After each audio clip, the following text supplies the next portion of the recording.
Master.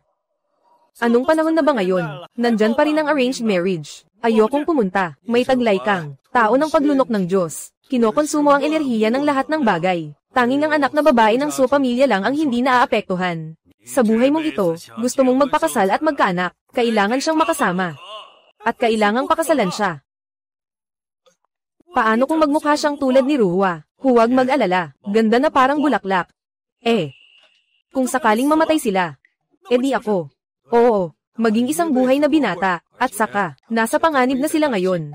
Kung magpapatuloy ka pang mag-aksaya ng oras, wala ka ng asawa. Ako.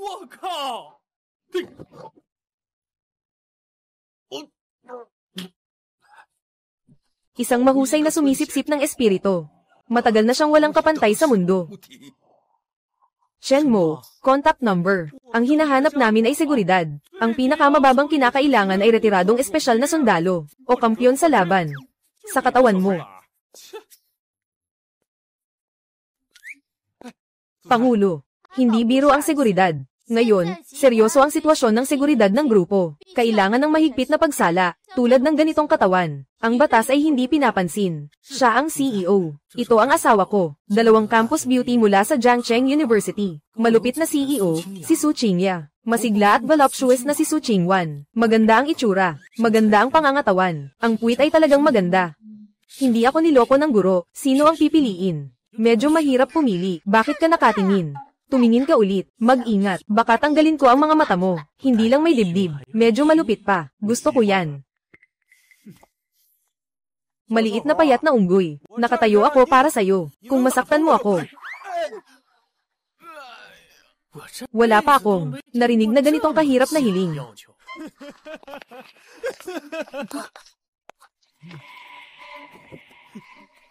Ginoong Su.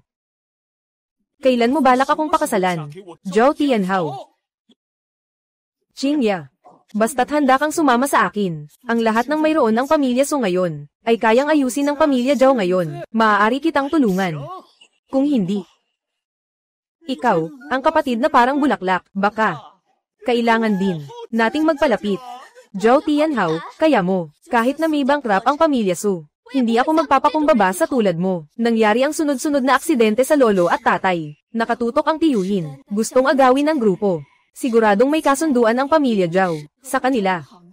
Hindi ako papayag. Ikaw, mabahong salot. Subukan mong hawakan ng kapatid ko. Hindi ka tatanggap ng paanyaya. Kakain ka na lang ng parusa. Dalhin niyo silang dalawa. Oo. Guardia. Guardia. Yung mga nasa labas. Napatumba ko na silang lahat. Kung sino man ang magtatangka na manatili ngayon, nakikialam. Pinaalis ko siya ng paalang. Dahon ng pader.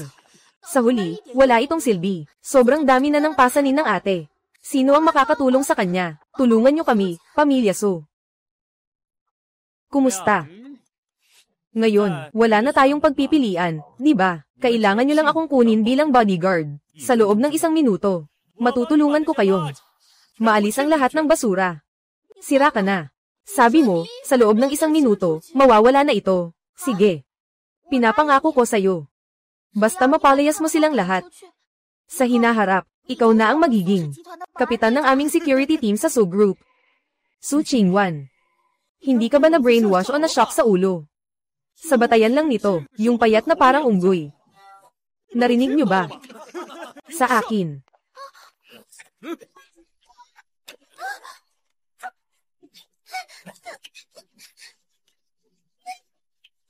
Ang asawa ko ang sarap kumain. Walang alam sa peligro. Putulin niyo ang kamay at paa niya. Hiwain ang dila at pakainin sa aso.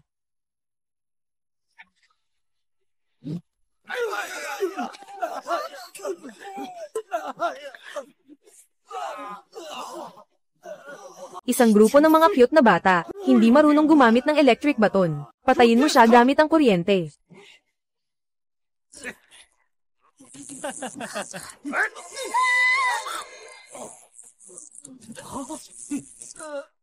Medyo masarap. Kaya lang kulang sa enerhiya, kulang ng kaunti. Naka-absorb ng kaunting kuryente at muling lumakas. Hindi pa nakakapagtayo ng pundasyon. Enerhiya sa loob ng katawan. Sapat na para mag-upgrade hanggang sa yugto ng pagtawid sa cruise. Ayaw mag-upgrade. Para kang nakulong kapag nagse-seclusion. Bakit hindi natatakot sa kuryente ang taong ito?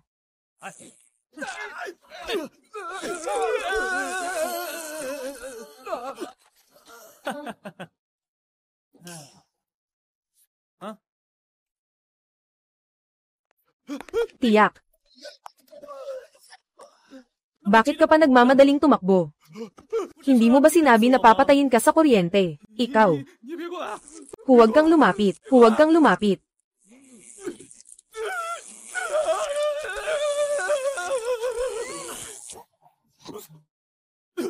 Nagkaroon ka ng balak sa asawa ko. Gagawin kong hindi mo na muling makatagpo ng babae.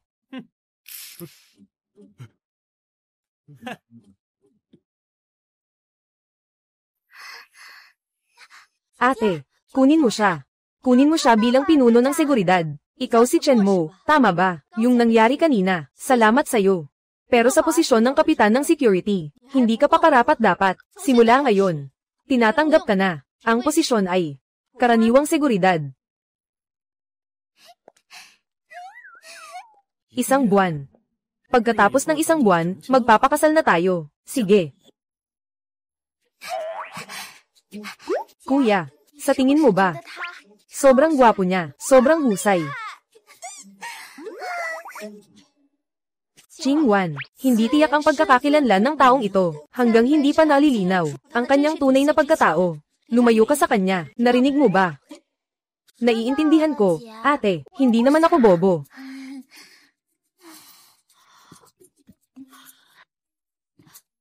CEO, kayo po ay nagsikap ng husto dito. Ito po ay ang gatas na pampakalma na inihanda ko para sa inyo. Inumin nyo na at umuwi ng maaga para makapagpahinga.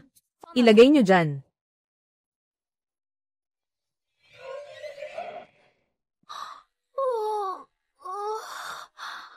Ate, ako po ay inaantok. Uuwi na tayo para matulog. Sige. Tara na.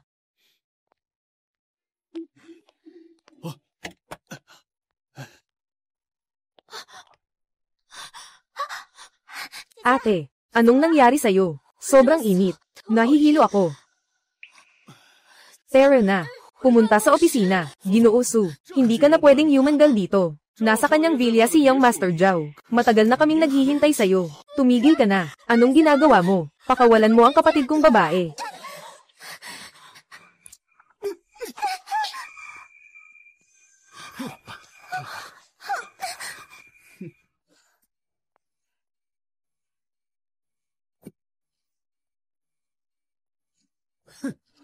Tingnan mo, sino pa ang makakapagligtas sa inyo ngayon? Tamang-tama.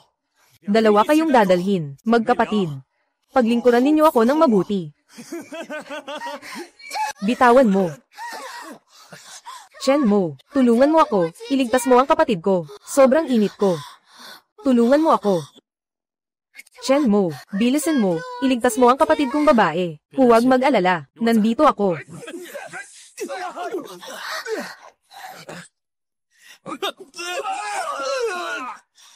Maghintay ka muna. Maghintay ka muna. Wala ka nang magagawa sa akin. Hindi pa sapat, di ba? Huwag kang lumapit. Tatay ko si Zhao Tianming. Kung gagawin mo yan sa akin, hindi ka palalampasin ng pamilya Zhao. Gumagamit na ng tungkod. Malayo na ba ang wheelchair? Huwag. Sa buong buhay na ito. Huwag ka nang tumayo.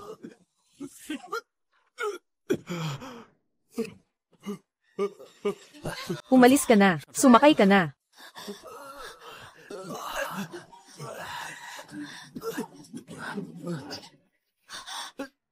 Chen Mo, kumusta na ang ate ko? Nainom siya ng gamot. Masyadong malakas ang gamot. Kung hindi maagapan, maaaring pumatay siya. Anong gagawin natin?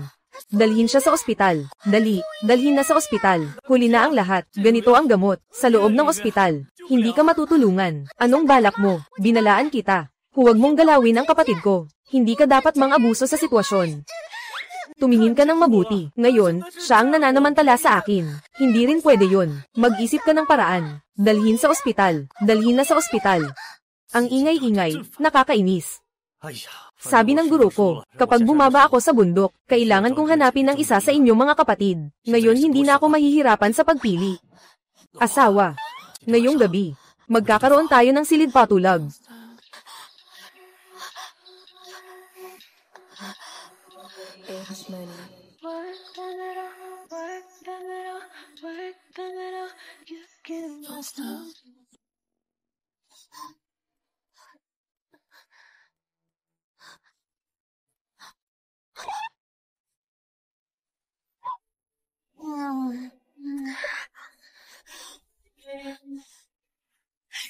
Bastos. Anong ginagawa mo? Umaga pa lang. Ikaw, ano ang ginawa mo sa akin? Sinalba kita, mahal. Hindi mo alam. Kahapon ng gabi, muntik ka nang mamatay. Ako, mahal. Bakit wala akong nararamdamang hindi maganda? Sa halip, parang magaan ang katawan ko. Sobrang saya ng pakiramdam. Ito ang pinakakomportableng tulog na nakuha ko sa mahabang panahon. Pero, ang unang pagkakataon ko, ay naganap ng hindi ko alam. At ibinigay ko ito sa isang gwardya.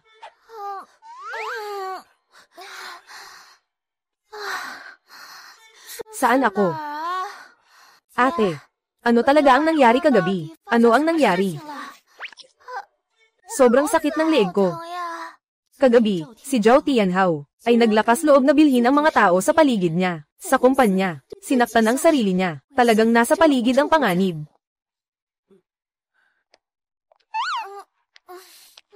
Mula ngayon, nakapromote ka na, bilang opisyal na, personal na bodyguard ni Qingwan. 10 beses ang sahod, naka-standby ng 20 oras. Pero kung magtatangkang ibulgar ang nangyari kagabi, huwag kang magsasalita kahit isang salita, baka kitain kita, mag-alala ka, asawa. Alam na namin ang isa't isa, umalis ka na, anong alam na alam? Personal na bodyguard, ang mahalaga ay yung salitang personal. Kaya't hindi ba't subukan na lang natin ang malapit na distansya? Magsimula tayo sa malapit. Ate, kayong dalawa. Ano ang pinagtatawanan ninyo? Ano bang nangyari kagabi? Wala naman. Pero na, bukas, maghanda na ako sa bahay. May mahalagang proyekto ng pagsusuri bukas. Kaya ko bang mapanatili ang Su? Makuha ang suporta ng mga shareholder. Kalahati nito ay nakasalalay dito. Hintayin ang bukas. Si Subo Yuan. Ang anak ko ay ngayon ay, ganito na ang nangyari. Pinaabot mo ako hanggang bukas. Kapatid Zhao. Huwag kang mag-alala. Yung pamangkin ko. Bukas ay pupunta sa kanlurang syudad, para sa pagsusuri sa lumang bodega. Doon ay magulo ang sitwasyon. Luma na ang linya. Magkakaroon lang ng kaunting sunog o ibang aksidente. Walang mas nakakatawa. Ito ang tawag. Di alam ng Diyos.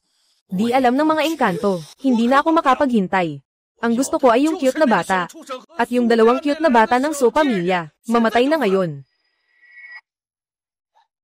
Anak, huwag mag-alala, nakapagpadala na si tatay, ng pinakamagaling na mamamatay tao sa Jiangcheng. Ngayong gabi, hahayaan kong hindi na sila makakita ng araw bukas. Tunay ngang tao si Brother Zhao na may magandang puso. Maganda na rin, nakakaiwas pa tayo sa maraming problema. Isang maliit na security guard. Nawasak niya ang anak ko. At yung 2 cute na bata. Gusto kong dalhin sila sa impyerno. Kaya sana ay magtagumpay tayo. Magandang pagtutulungan. Bukas ng maaga. Grupo ni Su. Ikaw at ako ang magiging pag-aari natin. Mula ngayon, ito ang iyong kwarto. Huwag lumabas ng walang dahilan. Lalo na huwag lumapit sa kwarto namin. Nakuha. Asawa.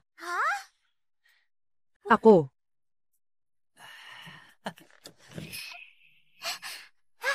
Chen Mo. Sa hinaharap, talaga bang maninirahan ka na sa bahay namin? At saka, totoo bang kaya mong umakyat sa dingding? Noong pinapalayas mo ang masamang tao, anong klaseng sining ang ginamit mo? Su Qingwan, bumalik ka na sa akin. Huwag kang magkalat dito. Ate, naguguluhan lang ako. Tara. Anong nangyayari? Medyo mainit.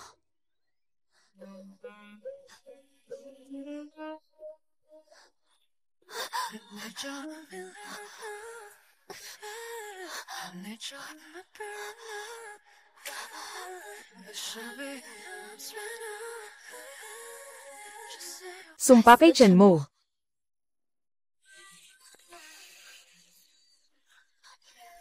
Bastos. Sino? Regular na inspection.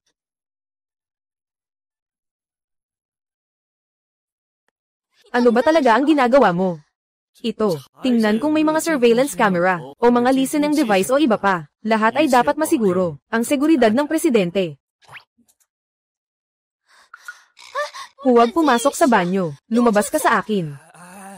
Hey!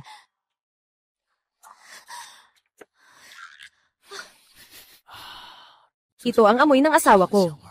Mukhang hindi siya nag-spray ng pabango. Sige na, sige na. Tapos mo na ring suriin. Kailangan mo na ring matulog. May meeting pa bukas.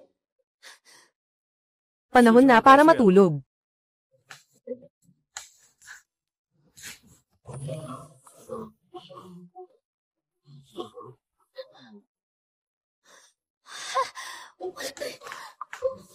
Ikaw. Bakit ka nakatayo dyan? Matulog ka na, asawa. Umalis ka dito. At saka, sino ang tinatawag mong asawa? Ikaw. Sinasabi ko ba sa'yo? Sino ba ang tinatanong mo? Wala akong pakialam kung sino ang tanungin mo. Basta't ikaw ang asawa ko. Ibinigay na sa'yo ang unang pagkakataon. Kailangan mong maging responsable sa kanya. Ikaw. Ikaw pa ang unang pagkakataon. Siya rin ang unang pagkakataon niya. Kaya, may pananagutan ako sa iyo. Kailangan mo ring maging responsable sa akin Siyempre naman. Ikaw. Asawa. Ako ang iyong personal na bodyguard. Kaya kailangan kong manatili sa iyong tabi. Sige na. Matulog ka na. Hindi na maaga. Umalis ka na. Anong gusto mo? Huwag kang gagalaw. Ang lamig. Sige, hindi ka lalabas. Kung hindi, lalabas ako.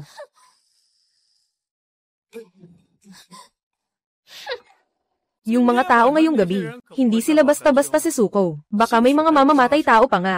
Kung lumabas ka dyan, hindi ko masisiguro ang iyong kaligtasan. Hindi ko ginagarantiya. Nangyari na ngang aksidente sa ama. Kahapon pa nga, 2 paraan ni Zhao Tianhao. Tama si Chenmo. Talagang sobrang delikado na. Para sa grupo ng Su. Para sa kapatid kong babae.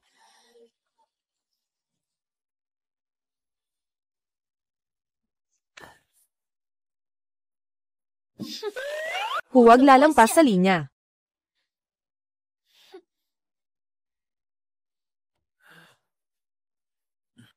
Unang beses kong makipaghilera sa isang lalaki, matulog sa isang kama. Hindi. Ito ay pangalawang beses.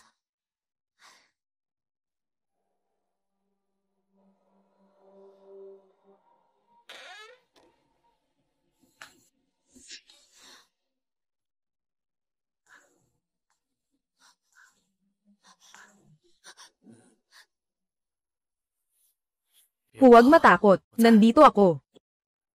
Ako mismo ang niyayakap ng gago na ito. Hindi na ako ganoon kabahala. Bakit hindi pa rin umaaksyon si Chenmo? Tita. Qingwan. Tita.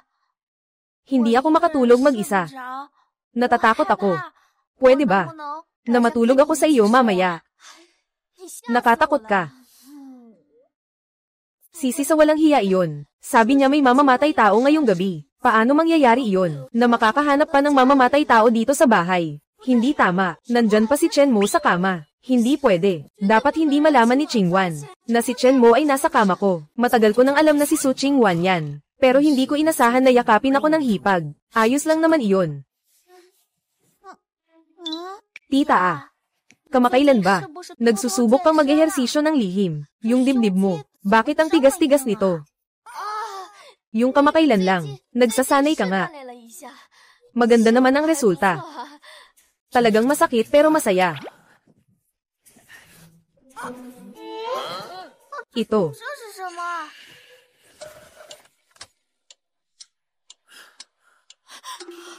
Huwag kang magsalita. May mamamatay tao. 4 lahat. Isang tao ay nasa pintuan ng kwarto na. Ngayon, talagang malapit na ang bodyguard. Talagang malapit na siya. Talaga bang may tao? Talaga bang nasabi ni Chenmo? May isang mamamatay tao. Anong nangyayari? Bakit si Chenmo nasa kama ng ate ko? At may mamamatay tao pa?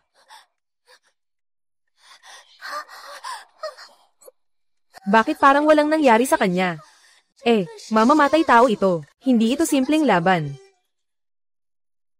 Kailangan mong pigilin ang iyong presensya. Parang naglaho ka na. Maliban sa guro, walang makakapansin sa iyo.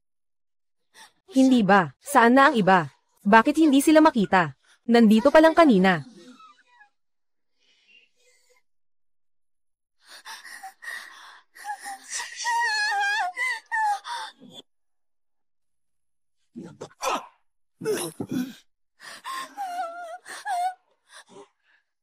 Sige na. Mas mabuting huwag magdugo. Masira pa ang vilya, hindi na maganda. Hindi na isa lang ang nasa vilya ngayon. Maghintay kayo dito. Halika na. Ibalot mo ng maayos ang kumot. Babalik ako agad. Chenmo, huwag kang umalis. Ako. Natatakot kami. Sige na. Kung ganun, kung natatakot ang misis at ang hipag, sige, babaguhin ko na ang paraan.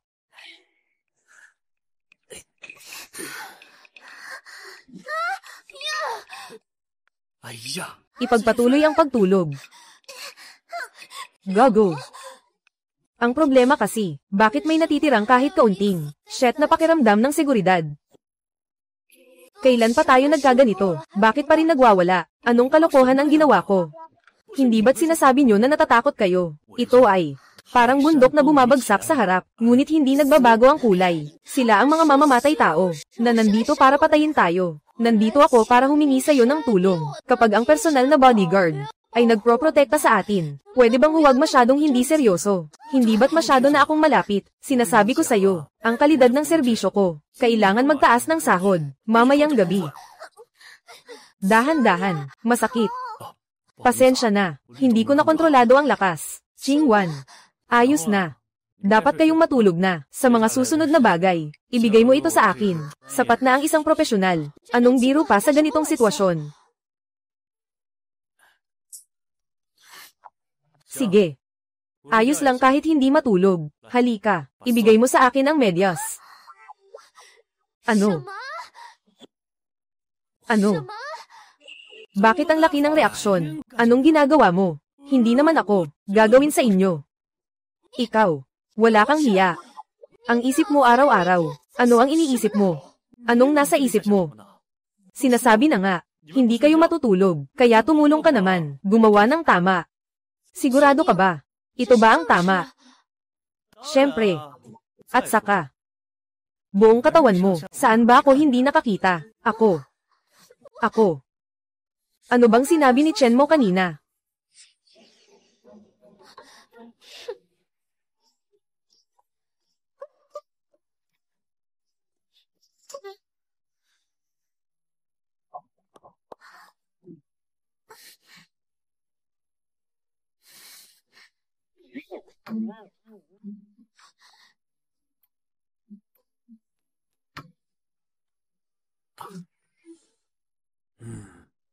Tama. Ano ito?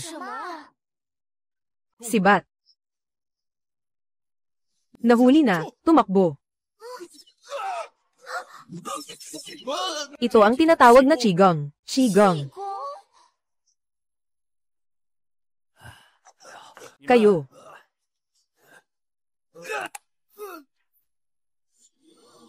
Wala kaming sasabihin. Huwag kayong umaasa na makuha ito mula sa amin. Magtanong ng kahit ano. Wala rin akong balak na tanungin kayo. Ang gusto ko sanang sabihin, ang kakayahan niyong parang bata. Parang bagong graduate sa kindergarten. Natuto ka lang na maging katulad ng iba at lumabas bilang isang profesional na mamamatay tao. Ang hina ng pamamaraan nyo. Sobrang awa na ako sa inyo. Ako naman. Ayaw kong madumihan ang bahay na ito. Umalis na kayo. Pakawalan nyo kami.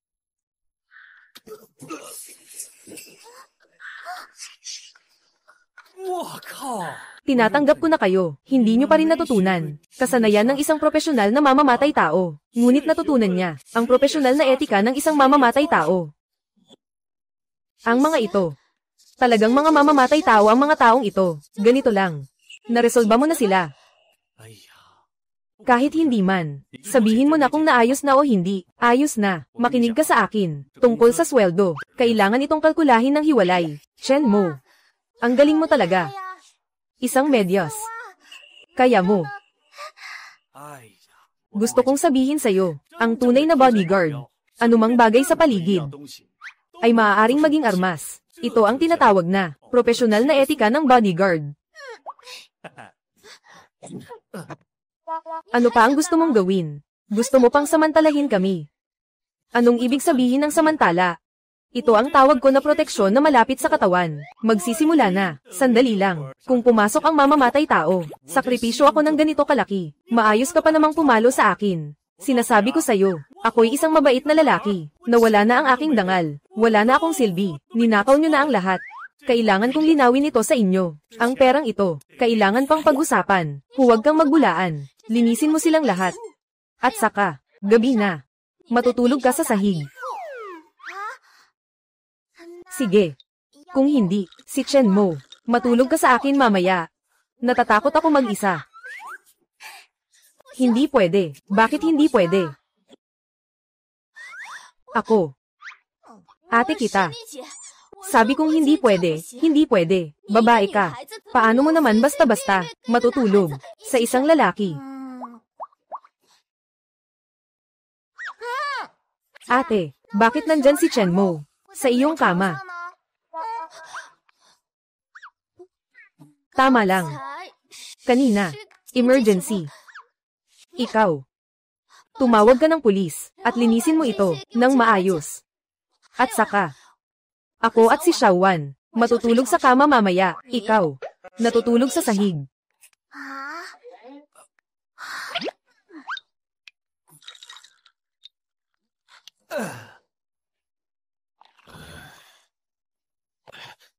Ano?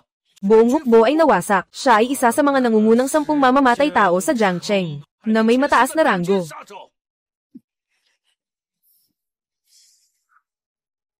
Kapatid Zhao. Mukhang. Lahat tayo ay underestimated. Si Su Qingya. Sa paligid niya, tiyak na may nakatagong eksperto.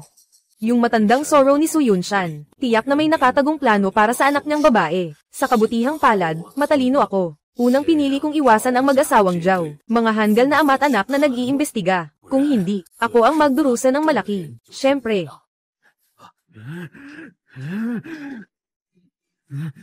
Anak. Ama. Dapat silang magbayad ng dugo sa dugo. Zhao, huwag kang mag-alala. Mahirap. Sa harap ng hindi inaasahan, hindi rin maipagtatanggol ang dalawang ito. Bukas. Gagawin kong lahat sila'y masunog sa apoy.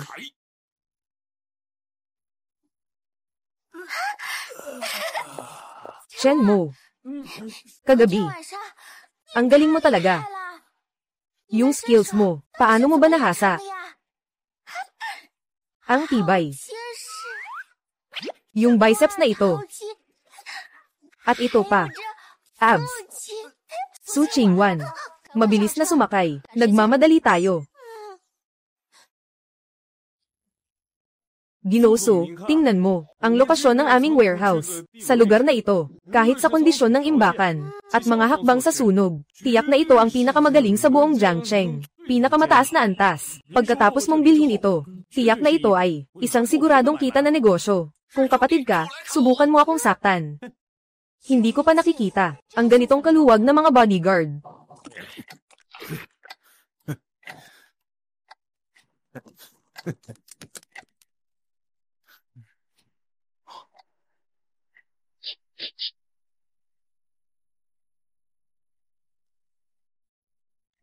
Nasusunog na, Ginoo. Talagang nagbibiro ka. Ang aming warehouse ay pinapahalagahan ng kaligtasan sa sunog. Ang aming sistema ng bumbero ay ang pinaka-advanced sa buong lungsod ng Jiang. Pinakamahusay sa buong lungsod. Huwag na nating pag-usapan ang apoy. Kahit na magyosi ka lang. Ang aming sistema ng sunog ay magpapadala rin ng alarma. Kaya hindi pwedeng magliyab. Anong nangyayari? Tara na. Anong gagawin ni Chen Mo? May nag-apoy ng may layunin.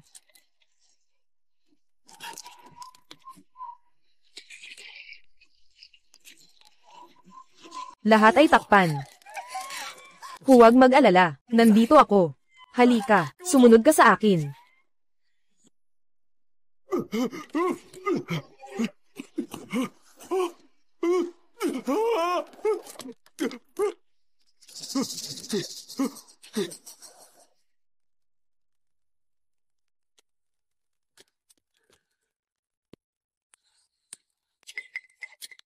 Ang apoy na ito para sa akin, ay maaari lamang maging aking enerhiya, ngunit para sa kanilang dalawa, bilang mga ordinaryong tao, delikado na kung mananatili pa sila.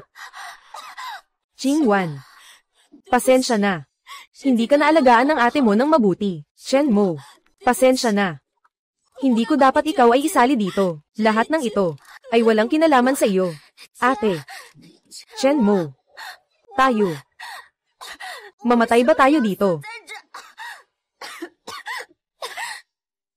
Shenmo. Ang galing-galing mo. Siguradong may paraan ka, tama ba? Ilabas mo muna ang ate ko. Huwag mo akong alalahanin. Kailangan mo nang iligtas ang ate ko. Lumabas ka muna, Qingwan. Itong magiging asawa, at hipag. Maganda ang samahan nila. Huwag kang mag-alala. Kung may mangyari, lumabas tayo at pag-usapan. Ano? Kapatid Zhang. Tingnan mo ang apoy na iyon. Ang lakas ng pagkasunog. Yung dalawa kong pamangkin. Ngayon, malamang, naging abo na sila. Namatay ng may dahilan. Sino ang may lakas ng loob na saktan ng anak ko? Ito. Iyan ang kanilang kapalaran. Mula ngayon, ang pamilya Su sa Jiangcheng ay atin na.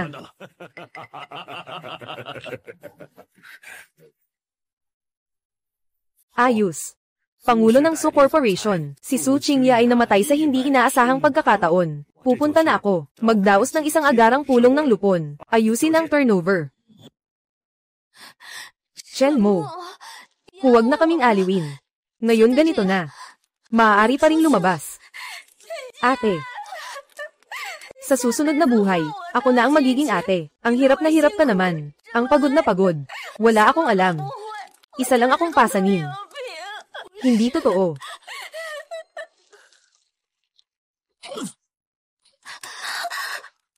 Ganito lang ang gagawin. Umalis na.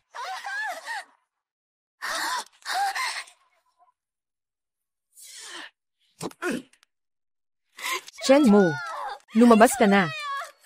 Hindi ka ba ang personal na bodyguard namin? Sabi mo, napoprotektahan mo kami. Lumabas ka na, hindi ka pwedeng mamatay. Paano na kami kapag namatay ka? Shenmo.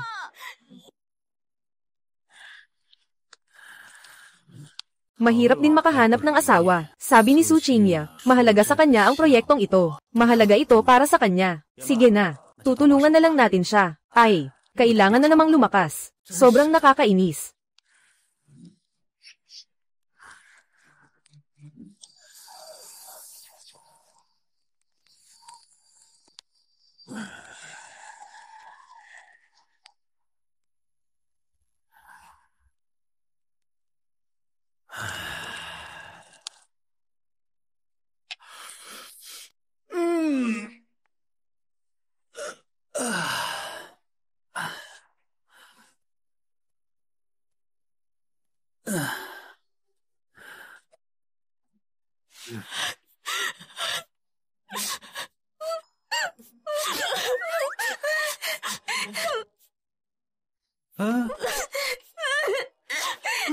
Ate, ginawa ni Chenmo ito para sa atin.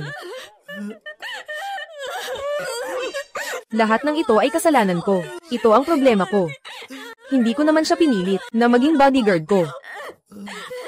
Hindi ko akalain na ang asawa at hipag. Napakalalim ng nararamdaman ko para sa'yo. Masarap ang pakiramdam na ito. Hawak-hawak pa ng kaunti. Sandali lang. Itong yakap. Bakit ang tigas at matibay?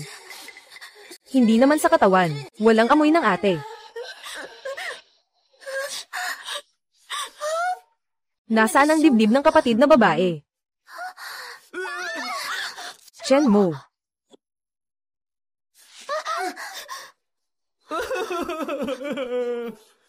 Hindi ko akalain na ganito kalalim ang inyong pagmamahal sa akin. Ganoon din ako. Ikaw. Buhay ka pa. Ang laki ng apoy. Ikaw ay, paano ka nakalabas? Ako lang. Lumabas mula sa loob, Basic na operasyon, walang problema. Sasabihin ko sa'yo, yung apoy dyan. Talagang masaya. Pero hindi pwedeng sumablay. Ako, ang asawa mo. Alam mo na, anong sinasabi mo? Ang tanga-tanga mo. Chen Mo, muling nagsasabi ka kay ate. Nagsasabi ka ng anong sekreto? Wala naman. Kayo dalawa. Huwag nyo nang sabihin sa harap ko. Magbibiruan. Magkukwento ng sekreto. Boss. Nawala na ang krisis. Kaya, paano naman ang fieldwork na ito? Kailangan itong bilangin bilang overtime. Kailangan mo akong bayaran ng overtime. At saka, yung nagpasimula ng apoy, ang nasa likod nito, alam mo ba ang nasa isip mo? Salamat sa iyo, Chen Mo. Ang sahod para sa buwang ito, ibibigay ko sa iyo ang 1 milyon. Dahil sa iyo, nagtagumpay tayo sa pagkakataong ito, tungkol sa pangyayaring ito.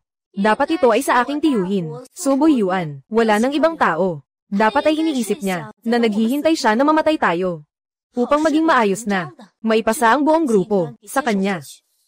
Natatakot akong iniisip niya, patay na tayo ngayon. Nasa proseso ng pagpapasa ng bahagi, kailangan nating magmadali. Siya. Ngayon, ako. Ay wala pang, ganitong kakayahan, na makipaglaban sa kanya. Wala ka. Meron ang kuya. Ikaw.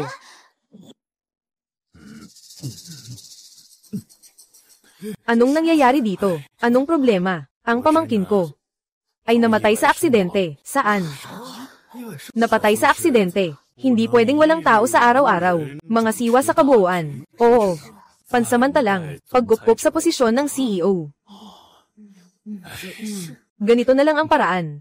Agad na magsimula, ang pagluluksa ng aking pamangkin na babae, ay isinasagawa.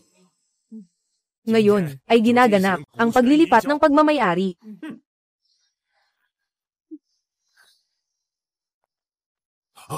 Talagang napakaalam ng malaking tiyuhin ko, sa balita. Kahit ako mismo ay hindi ko pa alam, namatay na ako. Malalaman mo na. Ikaw ba ay tao o multo? Pinapabahala si Tiyo. Mabuti pa rin ang buhay ko.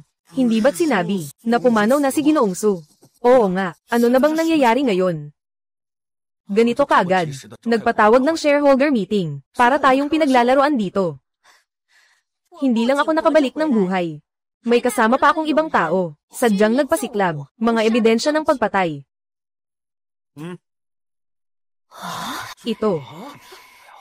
Aking tiyuhin. Ito, pagpatay. Ang mga taong ito, mukhang mga pinagkakatiwalaan mo, Ano ang maipapakita mo? Malabo ang video. Kahit na ito ay mga tao ko. Sino ang nakakaalam, kung ito ay, ikaw, nang wutwut ng tao para magpanggap, naisipasa sa akin ang kasalanan. At saka, ikaw, isang batang babae na may mahabang buhok, bakit ka may karapatang pamahalaan ang kumpanya? Tanungin mo. Ang mga shareholder na narito, ngayon, sino pa ang sumusuporta sa iyo? Tama nga. Ito.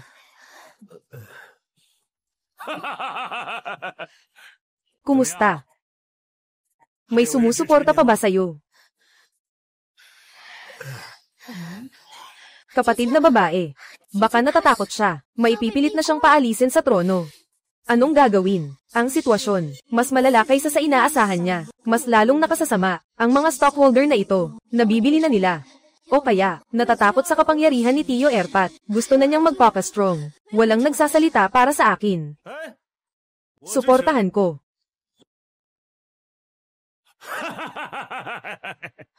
Ano ang narinig ko? Isang seguridad. Anong silbi ng suporta mo? Chingya. Nahanap mo na. Isang alipin na walang kaalaman. Na naglakas loob, sa subgroup. Sa pagpupulong ng mga direktor, nagpapalabas ng malakas na salita. Tingnan nyo lahat, lahat ay nakikinig. Tingnan nyo lahat. Pwede bang palampasin ng isang maliit na security guard sa pagpupulong ng mga shareholder? Sinasabi ng Pangulo na ito. Sasamahan niyo siya. Ano pang pag-asa ang mayroon kayo? Ginoong Su.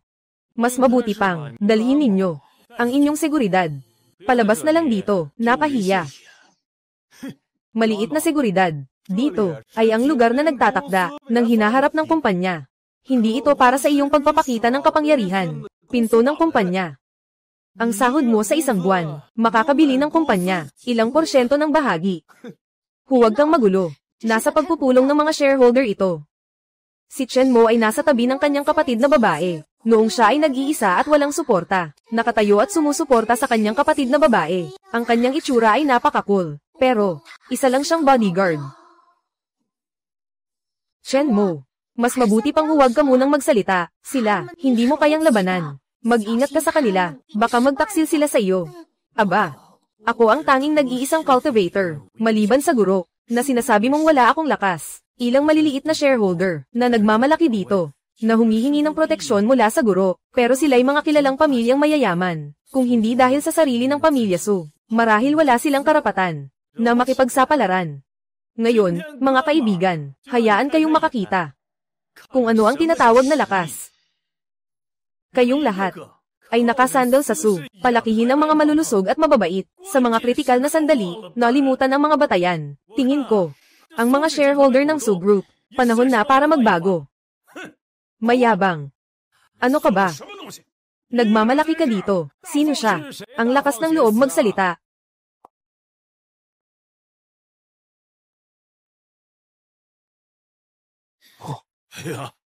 Ginoo Si, sa wakas nandito ka na. Si Shen Ziyi ng Beijing. Ang sumusuporta kay Uncle Su, ay siya pala. Ngayon si Su Qinya, wala ng pag-asa. Ginoong Su, may tapang ang mga kabataan, maganda. Ngunit ang laro ng pamilya Su, masyadong malaki. Hindi mo ito makokontrol. Mas mabuti pa, bibigyan kita ng 2 malinaw na daan. Ibigay mo sa akin ang kalahati ng presyo ng mga stock ng Su. Kalahati lang. Tinitiyak kong makakaupo ka ng maayos sa natitirang kalahati. Ano sa tingin mo? Nangangarap ka lang. Sino ang mag-aakalang si Shen She mula sa kabisera? Ganito ang mga taong mataas ang katayuan. Bakit siya interesado sa Su? Mukhang si Ginoong Su, hindi pa nakapag-isip ng mabuti. Paalisin ang lahat. Mga hindi kaugnay, umalis na.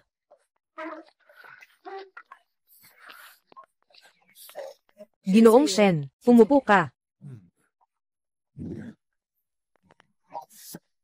Sino naman ang taong ito? Bakit mas nagkukunwari ka pa sa akin? Mahal na bata. Hindi ka makagawa ng mabuti. Laging nagkakamali.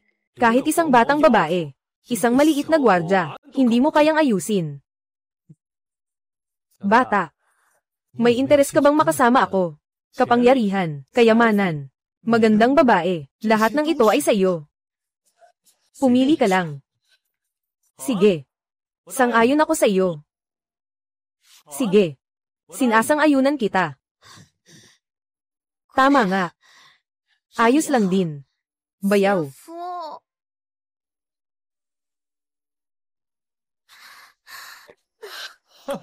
Maganda. Paborito ko ito. Mga kabataang marunong makisama. Matalinong pagkilala ni Ginoong Sham. Sumunod ka kay Ginoong Sham. Ito ang batang ito. Pinakamatalinong desisyon sa buhay na ito. Batang lalaki. Narinig mo ba? Sumunod ka kay Ginoong Sham. Sa hinaharap, hindi ka mawawalan ng kayamanan at kasikatan. Pinapangako ko sa'yo. Kailangan mong humanap sa akin ng mas maganda pa sa boss ko, na babae. Oo. Ako at ang ate ko. Maganda sa kapanganakan. Parang isang perlas at isang bulaklak. Sa mundong ito, sino pa ang mas maganda kaysa sa akin at sa kapatid kong babae? Walang ibang babae na mas maganda. Ikalawang Ginoo. Magpakumbaba ka, magpakumbaba. Tingnan mo kung gaano ka. Walang hangganan. Ano ka ba? Bigyan ng mukha, walang mukha. Sayang. Itong mga langgam. Hindi alam kung paano pumili. Wala nang magagawa. Kailangan lang na.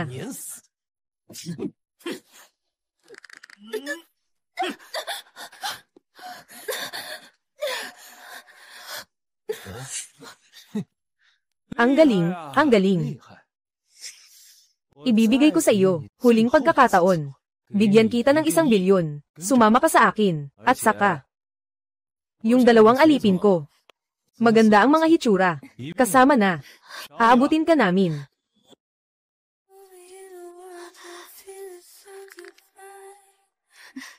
Gusto kita, na ganitong malakas. Sumama ka sa amin. Maranasan ng ibang saya. Huwag siyang hawakan. Huwag siyang hawakan. Si Chen Mo, kanya ako. 100,000,000, 2 babae, at ang kapangyarihan ni Shen Siye. Hindi na niya kailangang manatili sa pamilya Su. Harapin ang mga panganib na ito. Wala siyang dahilan para tumanggi. Sesang-ayon siya. Anak na babae, sige na. Pero na tayo.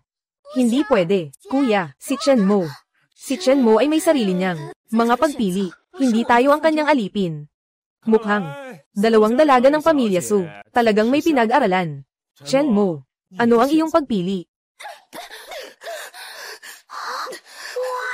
Ang asawa ay talagang mabait. Ang hipag ay talagang kaakit-akit. Ito ang iyong ganda na estratehiya. Napakababa ng kalidad. Mas mabuti pa. Ang asawa ko, at si Miss Second ay maganda. Bukod pa dyan, maliban sa asawa ko, at sa maliit kong biyenan, hindi matitiis ng ibang babae, kahit na anong gawin nila. Hindi siya naniniwala. Chen Mo, pinahahalagahan ka ng ika-4 na Ginoo. Hindi mo pa alam ang halaga. Talagang naghahanap ka ng gulo. Itong batang ito. Sobrang matigas, madaling mabali. Mga nakababatang henerasyon, huwag kang mag-isip na dahil nag-aral ka ng 2 taon, ng kaunting kasanayan, ay ikaw na ang pinakamagaling sa lahat. Ano ang mangyayari kung hindi? Matandang tao. Ganoon na ako katanda. Masyado namang mainit ang ulo. Mag-ingat ka sa stroke. Wala akong kalaban-laban. Walang pakialam. Ayusin ko pa yung lahat. Dapat sapat na ito. Ginoong Wu. Hindi kailangan. 4 na Ginoo. Itong batang ito, napakamasungit. Hindi dapat siya palampasin. Ako ay isang taong may kultura. Hindi ko gusto yan. Pagsasaksak at pagpatay. Ginoong Su. Mukhang interesante itong maliit na gwardya mo. Talaga namang nakakatuwa. Ngunit, madaling mabali kapag masyadong matigas. Ngayon, dahil sa laban na ito, hindi natin maipakita ang ating lakas. Sige, magkita tayo sa mall. At saka, bukas, bantayan mo ang presyo ng kumpanya.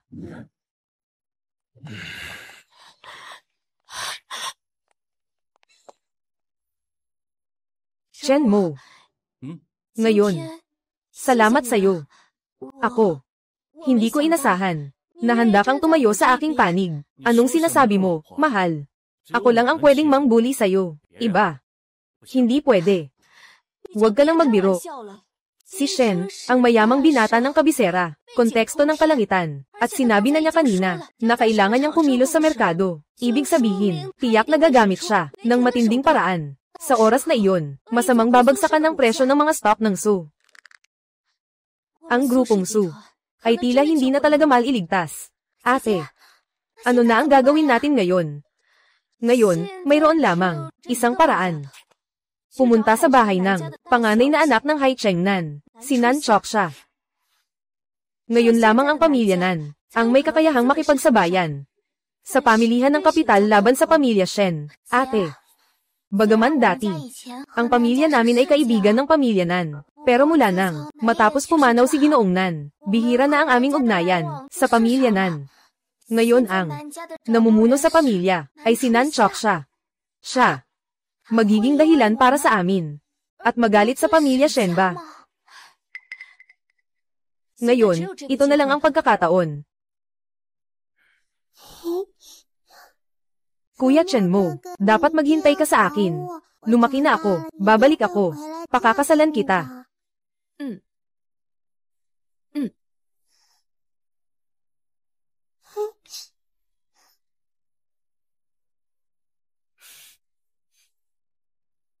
Pamilya Nan Chu siya. Hindi ito noong bata pa tayo. Ninakaw ni Shifo sa bundok, 6 na buwan na alaga, nakasunod sa likod ko, humihikbi.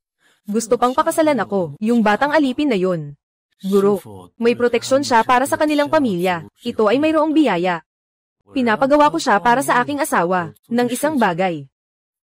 Hindi ba ito, isang simpleng bagay?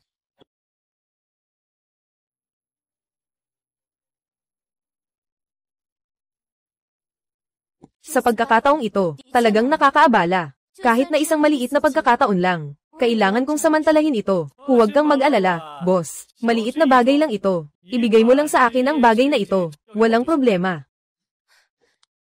Ibigay mo sa iyo. Akala mo, kung ano ang pinag-uusapan natin. Pinag-uusapan natin, yung mga proyekto na nagkakahalaga ng bilyon.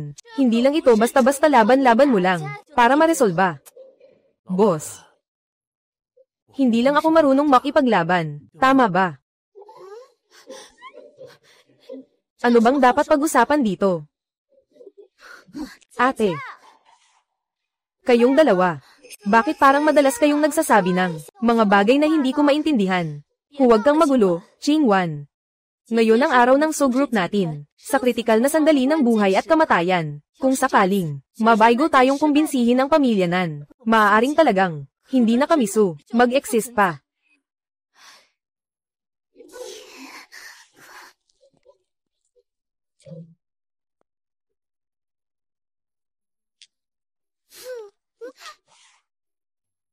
Binalaan kita, Shenmo. Kapag pumasok tayo sa pamilya nan mamaya, walang sino man ang pinapayagang magsalita, Ginang.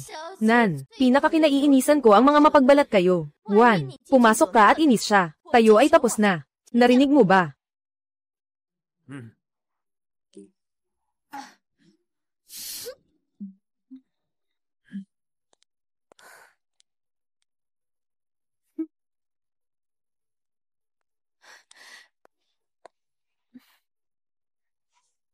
Mahal na kapatid na Chinya, noong buhay pa si Lolo, talagang malapit ang ugnayan namin ni Grandpa Su, sa katunayan. Pero, ang magkapatid, ayos lang ang usapan. Sa negosyo, hindi ito lugar para sa pakikisama. Para sa pamilya Su, nang iwas sa pag-aaway kay Ginoo Shen sa Haring Lungsod. Ang transaksyon na ito, parang hindi masyadong sulit, Naiintindihan ko na. Pasensya na, Miss Nan. Ate Nan.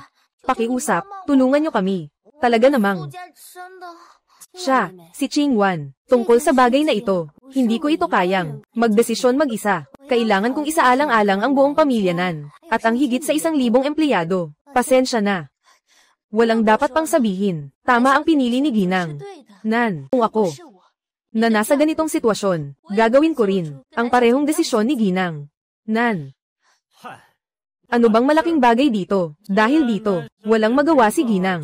Nan para magdesisyon tungkol sa bagay na ito. Ako na ang nangako para sa kanya. Shenmo. Nabaliw ka ba? Alam mo ba kung ano ang sinasabi mo? Ano ang batayan mo para isipin? Kaya mo bang magdesisyon para kay Miss Nan? Isang maliit na pamilya ng Nan. Hindi ko pa magawang ayusin iyon. Mag-alala ka lang. Mga kaibigan namin ito. Tungkol dito. Hindi naman gaano kalaki. Maliit na bagay lang. Shenmo. Ito ang teritoryo ng pamilya ng. Hindi kita magagampanan.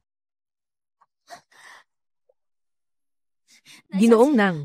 Paumanhin. Isa lang siyang bodyguard ko. Kamakailan lang, medyo nag-iisip siya. Medyo hindi ito gumagana ng maayos. Huwag mo itong isiping masyado. Shenmo, mabilis, tumahimik ka na. Humingi ka ng tawad kay Ginang. Nan. Magandang pamilya ang Su. Talagang magandang, mga alipin na walang modo. Mukhang. Ang desisyon na tinanggihan ko kanina, ay tama. Mga tao. Paalisin niyo sila. Sandali. Tapos na, tapos na. Ngayon talaga wala na. Wala nang pagkakataon para makabawi. Shenmo. Hindi ko ba sinabing tumahimik ka na? Ikaw. Ikaw. Ikaw. Ako. Ako.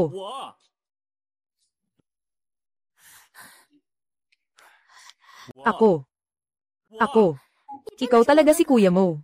Tanga kang bata. Ang galing naman. Akala ko pa, hindi na kita muling makikita. Hindi ko akalain na noong nakaraan ay sumunod lang pala sa akin. Lumaki na siya, at napakaganda na. May magandang hugis. Talagang may karang yan.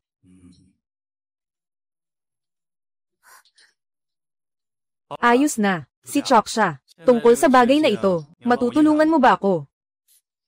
Siyempre, pwede naman. Lahat ng gusto mo, susunod ako. Kapatid na si Chingya, pasensya na, nagpakita ako ng kawalang galang kanina. Sa mga bagay na tungkol sa pamilya Su, ay sa amin na ng pamilya namin sa South. Ginoong South. Ikaw at Chen Mo, kilala. Hindi lang basta kilala, ako pa ang asawa ni Kuya Mo. Ano? Chen Mo. Ikaw ay kanyang asawa. Hindi, chok siya. Huwag kang magbiro.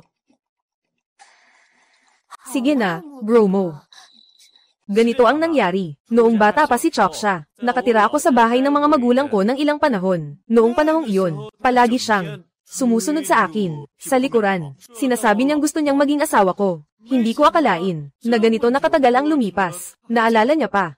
Oo nga. Noong bata ako, nagkasakit ako ng malubha. Ang mga magulang ko, pinadala ako sa bahay ni Kuya Mo, at tumira roon ng ilang panahon. Ang guro ni Kuya Mo, ay nailigtas pa ang buhay ko. Yung mga panahong iyon, masaya talaga. Nalaman ko na pala na utang na loob pala yun. Noong bata pa ako, sabi ko na si Chen Mo, yung nag-apply bilang security guard. Paano kaya, nakakakilala si Yen sa Miss Nan. Kaya si Ginang. Nan ay dahil sa mukha ni Chen Mo noong bata pa siya, kaya siya pumayag na tumulong sa akin. Ang galing, Chen Mo. Sa wakas, may pag-asa na ang pamilya Su. Ikaw siya ang aming swerte. Tama, ang ganda talaga. Ginoong Miss Nan. Ako ay represent ng aming grupong Su. Nagpapasalamat kami sa iyong tulong. Sandali lang. Kuya Mo. Ikalawang dalaga. Anong relasyon? Tama nga, ayaw ni Chingya. Tinatawag ko siyang misis sa harap ng iba. Sa harap ng iba. Ganito kasi. Siya ang boss ko. Ano? Boss? Si Chen Mo ang aming personal na bodyguard. Kailan nangyari ito? Sa mga nakaraang araw lang. Hindi pwede. Kuya Mo, kung kailangan mo ng pera, maaari kitang bigyan ng 10 bilyon. O kaya dumaan ka na lang dito sa akin. Wala akong ipapagawa sa'yo. Sapat nang makasama mo lang ako araw-araw. Siyempre, naiisip ko rin yan. Pero may asawa ako. Sila lang dalawa. Kailangan kong protektahan sila. Kung hindi, walang ibang magpapatuloy ng lahi para sa akin. Ano bang nangyayari kay Nan Choksha? Bakit parang may gustong agawin? Ito. Tulad ni Chen Mo.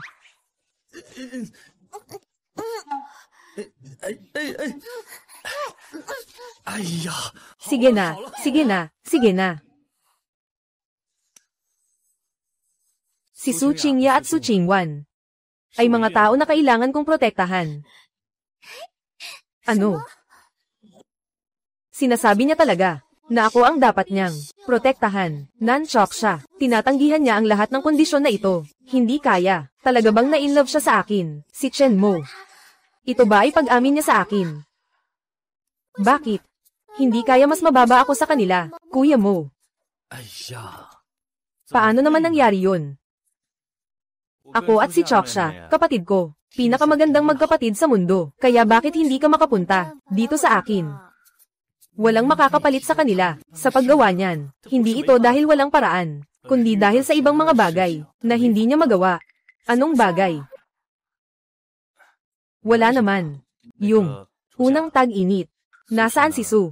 May koneksyon ako sa kanila. Kamakailan lang, nagkaroon sila ng problema. Umaasa ako, na matutulungan ko sila. Kapag naayos na ang mga bagay, maaari kong ipaliwanag sa iyo. Totoo ba? Siyempre. Sige na nga. Dahil sinabi na ni Kuya Mo, na tayo, ang pamilya Nan, ay tutulong sa inyo, ang pamilya Su, ng isang kamay. Kaya't ako rin, ay wala nang magagawa kundi sumang-ayon. Napakabuti. Pero, may isang kondisyon ako. Basta't mailigtas si Su, anumang kondisyon ay tatanggapin ko. Ayos lang yan. Ako naman, gusto kong ipahiram ninyo si Gedge Mo, sa akin ng isang araw. Ano? Hindi pwede. Bakit hindi pwede? Hindi ba?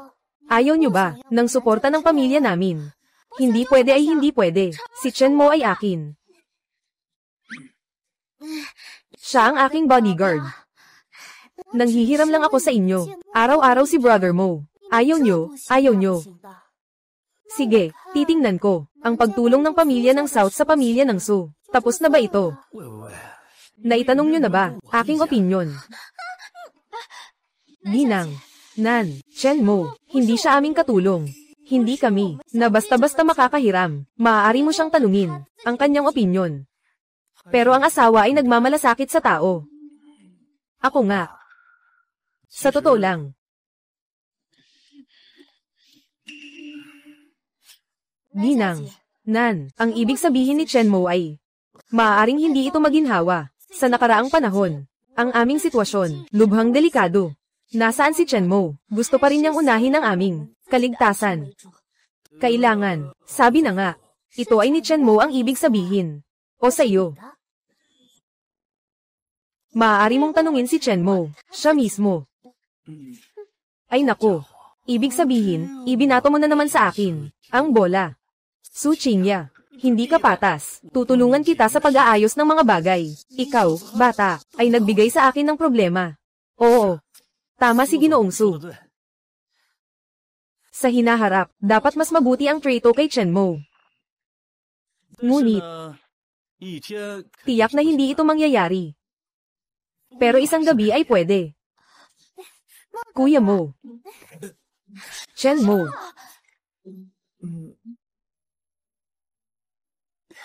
Kung si Ginang, Nan, ay handang tumulong sa amin. Tiyak na kami ay magiging labis na nagpapahalaga. Ngunit kung si Ginang, Nan, ay ayaw tumulong, naiintindihan ko rin. Kaya huwag mong gawing biro si Miss Nan, sa aking bodyguard.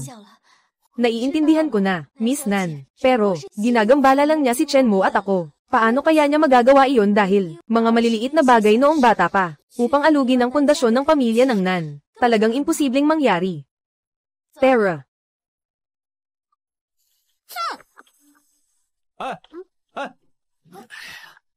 Ikaw, tungkol sa bukas, huwag kalimutan mag-set tayo ng ibang araw Kuya Mo. Finally, bumaba ka na, maagang tag-init, matagal na kitang hinihintay. Sugod na. Bilisen, bilisen, bilisen, sama-sama. Sugod, bilisen. Chen Mo. Bakit hindi ka tumigil? Sa larong iyan, maaari bang magbigay ka ng pansin? Sa mga bagay ng kumpanya, mga usaping pangkalakalan, pinapabayaan mo ang mga bantay. Ginoong Su. Sa tingin mo ba ito? Ito ba ang aking saklaw ng trabaho? Chen Mo. Ngayon ay tungkol sa buhay at kamatayan ng Su na pamilya. Bakit wala kang kahit anong? Huwag kang magmadali. Ang tinitiyak ko lang ay ang inyong kaligtasan, at saka, kahapon, di ba tinulungan ko kayo na maresolba ito? Si Choksha ang makakagawa niyan. Choksha, Choksha, Choksha. Ang tawag mo sa kanya ay sobrang malambing. Ikaw, isa lang naman, maliit na gwardya. At saka noong bata ka pa, ang master mo, nangyari lang na nailigtas siya. Sigurado ka ba na siya? Siyempre, tutulong siya. Si Choksha, hindi siya ganyan. Hindi siya ganong tao. Sigurado ako, makatutulong siya sa iyo. Ikaw nga, talagang naniniwala ka, kay Choksha mo, ha?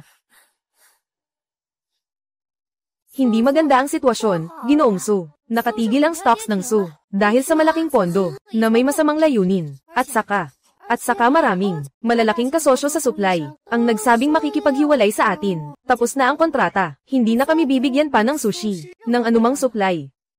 Kung ganito ang takbo ni Sushi, ngayon, baka masira na sila, ano?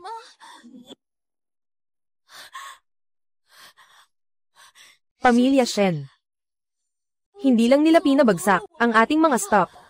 Pati na rin ay pinutol ang ating mga supplier. Ate, ano ang gagawin natin?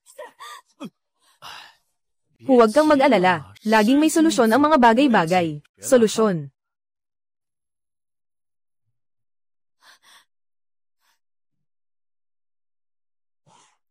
Lutesin.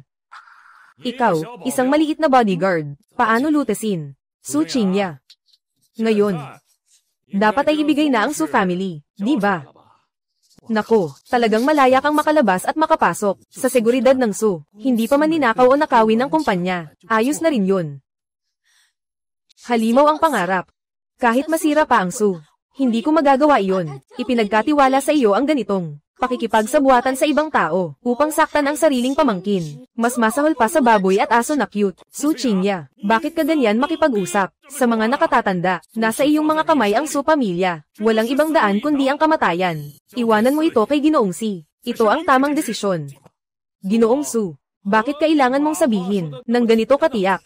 Tingnan mo ang presyo ng stock ngayon. Tingnan mo rin ang nasa paligid mo. Sino pa ang sumusuporta sa iyo? Kung magpapatuloy ka pa na magpakatatag, ang yaman ng pamilya Su ay mawawasak na. Ngayon, kung ikaw ay tumango, maari ko pang ibigay sa inyong magkapatid isang lugar na mapagkakabalanan. Kami ay may suporta mula kay Chenmo. Isang bodyguard na may kaunting kasanayan sa martial arts. Sinasabi ko na kayo ba ay nalito na.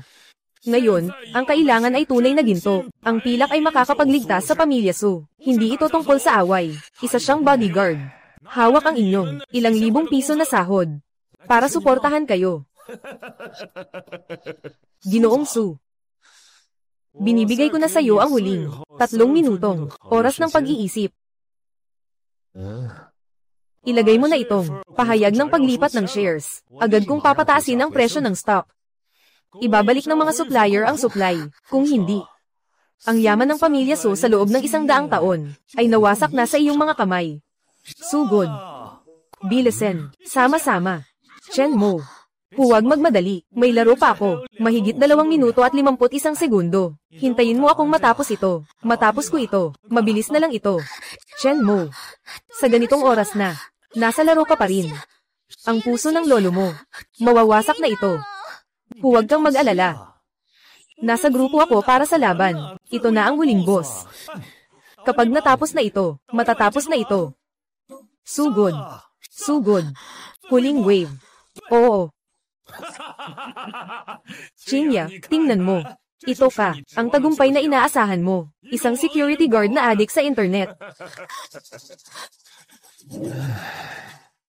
May 1 minuto pa. Hindi dapat sana nagawa ito. May mga ambisyon ng iba. Siya ay isang gwardya.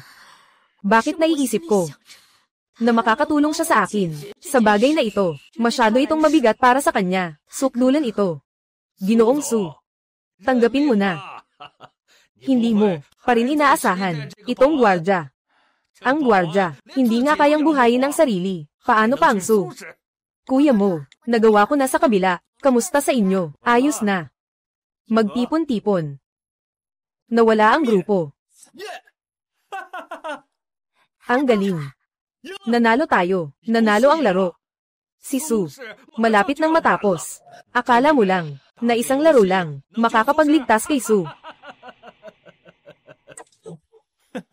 Sinong nagsabing nanalo ako sa laro? Na hindi ko kayang iligtas, si Su.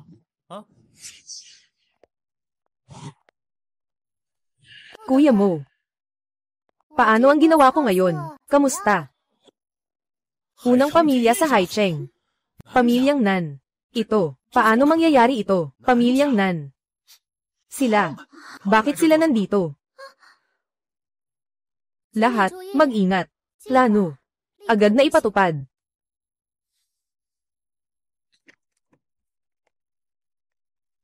Grupo ng Nan, nag-invest ng 100 bilyong pondo. Nasa kabuoang halaga na ito, isinasagawa na ang pagbili, mga stock na nasa merkado. Ginoo Li, opisyal nang tinanggap ng grupo ng Nanshi, ang buong supply chain ni Su, na hawak nila na. Pakibalik agad, ang lahat ng supply. Pangulo Wang, ang pamilya Nan ay nagbigay ng buong garantiya para sa grupo ng Su. Mangyaring ibalik agad, ang lahat ng mga limitasyon, na pinigilan. Ito. Paano ito posible? Pamilya Nan. Paano nila matutulungan si Su Qingya, yung batang yun? Ito ay pamilya ng South na nagbabalak na sirain ang pundasyon, kasama ang Shi family, sa paglunsad ng negosyo. Kanilang mga signal, paano nila magagawa ito? Para sa Su, na gumawa ng ganito, ka-impulsibong bagay, hindi ba si Ginang Nan, talagang dahil kay Chenmo, ay ginugol ang buong lakas ng pamilya Nan, upang tulungan ang Su. Kumusta? Hindi namin kayo niloloko, ha? Chenmo. Kanina ka lang, naglalaro ng laro. Akala ko pa, talaga bang hindi ka na namin pinapansin? Paano mangyayari yan? Kailan ko pa nasabi na hindi na kayo pwedeng makialam? Kumare, Chingwan, kanina, nakipaglaro ako kay Brother Mo. Sa kanya, hindi ito basta-bastang laro. Ito ay isang laro na ginawa namin. Grupo ng NAN, naka-independiyang R&D, profesional na, sistema ng manipulasyon sa negosyo. Bawat laban ng grupo ay talagang kontrolado. Ang merkado ng stock at supply chain. Sa aktwal na laban, Ginoong NAN, sa nakaraang kalahating oras, matagumpay na tayong nakakuha ng 18% ng mga bahagi ng Su Group. Naging pangalawang pinakamalaking shareholder na ang grupo ni Su. Ngayon, sige. Tungkol sa grupo ni Shen, ang masamang planong pag-ukulan ng ebidensya laban kay Su. Nakapagpadala na kami ng kopya, isinumite sa komisyon ng mga securities. Ginoong Shen, mukhang kailangan mong mag-isip-isip kung paano ka makakapagligtas sa sarili mo. Ginang, Nan, mukhang nais mong makialam sa mga bagay ng pamilyang Shen. Laban ba sa pamilya Shen? Laban sa iyo at sa pamilya Shen. Ano ngayon? Ginang, Nan, magaling na paraan. Kayo, pamilya Nan, at ako, pamilya Shen. Palaging parang tubig sa balon, hindi nagkakasalubong. Hindi ka ba natatakot na pareho kayong masaktan, para tulungan ng pamilya Su? Ito ay, hindi ang karaniwang estilo ninyo, ngunit, dahil, kayo ang unang kumilos, sa mga taong hindi dapat kumilos. Ano? Chen Mo. Ginang, Nan, sinasabi mo na ang maliit na gwardya, ay hindi ko dapat, saktan. Isa lang siya. Mababang insekto. Umaasa lang sa mga babae, isang maliit na sugarol. Apelyidong Shen. Sinasabi ko sa iyo na, bawiin mo ang kanina mong sinabi. Naka-offend ka kay Kuya Mo. Mawawasak ang daang taong yaman ng pamilya Shen. Ibalik mo. Nawawala na. Akala mo sino siya? Isang Diyos ba? Huwag mong sabihin. Totoo nga. Itong maliit na Jiang Cheng. Wala pang kasing galing ko, si Shen Saihai. Yung mga ayaw mong mapaikon, ipapahamak kita. Gusto kong mapilitan siyang lumuhad at magmamakaawa sa lupa. Batang ito. Kasalanan niya. Hindi siya pwedeng mabuhay. Shen Saihai. Kung hahayaang mong galawin, isang buhok ni Chen Mo. Ako, ang pamilya ng South, hindi titigil hanggat hindi tayo nagsasawan.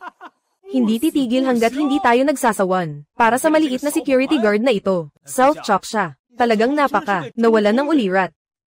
Anuman, ako ang humarap, walang kinalaman sa kanya. Tama. Huwag saktan si Chen Mo. Medyo naantig. Talagang akin. Magandang asawa, mabait na hipag, mabait na kapatid na babae. Sige na, sige na. Huwag, huwag, huwag, lumayo.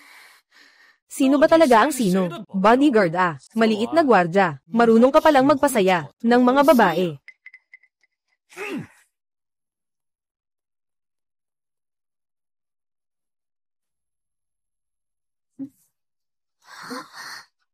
Dati akong isang mahinahon na tao. Dahil nandyan pa kayo sa gulo, huwag kayong magalit kung gagamitin ko ang pinakapayak na paraan. Ngayon, hindi lang ikaw, na maliit na gwardya ang mamamatay. Kayo lahat ay mamamatay. Bata. Talaga bang iniisip mo, na magaling ka sa laban? Ngayon, hayaan mong, malaman mo, kung ano ang tinatawag na likas na bihasa. Sa harap ng tunay na lakas. Para kang isang biro lamang. Si Ginoong Wu ay, nag-aral ng 60 taon, na isang likas na guro. Patayin ang batang ito. Mas madali pa kaysa sa pagsasakal ng langgam. Isang likas na dalubhasa. Kapag umatake, tiyak na mamamatay. Ang paghihiganti para sa aking anak, sa wakas ay natamo na. Si Kuya Mo ay isang tagapagsanay. Huwag nang magsalita tungkol sa isang ganap na likas na talento. Kahit na sa loob ng daksya, lahat ng mga ganap na likas na guro ay nagtipon-tipon. Hindi pa rin siya katapat. Chen Mo. Walang anuman. Chen Mo, tumakbo ka na. Alam ko na, sa lakas mo, gusto mong tumakbo. Siguradong hindi ka mahuhuli nila. Manatili ka na lang. Walang silbi rin naman. Gongsu. Patay na tayo sa sitwasyong ito. Gusto mo pang magtago, itong batang gwardya na ito. Mukhang hindi pang karaniwan ang relasyon ninyo. Matanda. Sigurado ka bang gusto mong makialam? Sa ganitong edad, natatakot ako na makipag-away. Masisira ang mga buto mo. Shenmo, huwag kang magpanggap na matapang. Siya ay 60 taong gulang, isang eksperto sa innate skills. At bukod pa dyan, matanda na siya. Sa ganitong edad, paano mo magagawa yun, na matalo siya? Tama ka, Shenmo. Dapat kang magtago. Talagang walang kaalam-alam at mayabang. Kahit itong 2 dalaga sa paligid mo, alam na hindi ka ang aking kalaban. Talagang gusto mong makipagsabayan sa isang mabangis na hayop, sa una. Kahit nalikas, kaya pa rin bang tawaging isang eksperto? May mga tao kasi na talagang hindi alam. Mataas ang langit, malalim ang lupa, bata. Mapagmataas. Mag-ingat. Shenmo.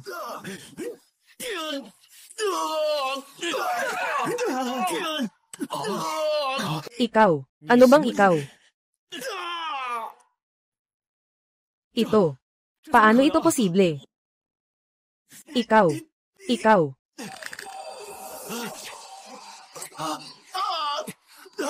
Ito. Paano ito posible? Ginoong Wu. Ginoong Wu. Ikaw ay isang likas na dalubhasa. Ginoong Wu. Patayin mo na siya. Patayin mo na siya. Makakagalaw ba ako? Hayaan mo akong patayin siya. Si Shenmo. Napakaastig niya. Baka siya rin ay nasa likod ng likas na galing. Nasa likod ng likas na galing. Ganito lang na. Natalo ni Shenmo. Matanda. Sinasabi ko na sa iyo sa edad mong ito. Huwag ka nang magpakaabala. Bakit kailangan pang magpakatatag? Bata. Kung hindi lang ako nagkamali, ikaw. Halika. Magdala ng hindi nagkakamali. Halika.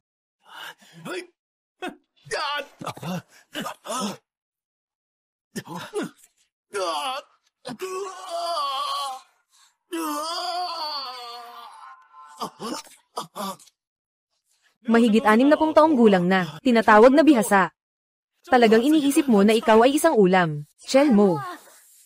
Kahanga-hangang tao mula sa kapanganakan. Ganito lang. Na nahuli ka. Sino ka ba talaga?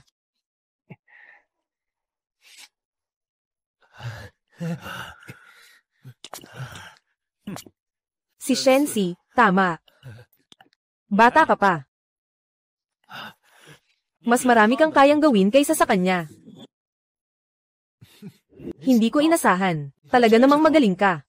Hindi nagbago ang mga kondisyon. Hindi. Bibigyan kita ulit ng doble.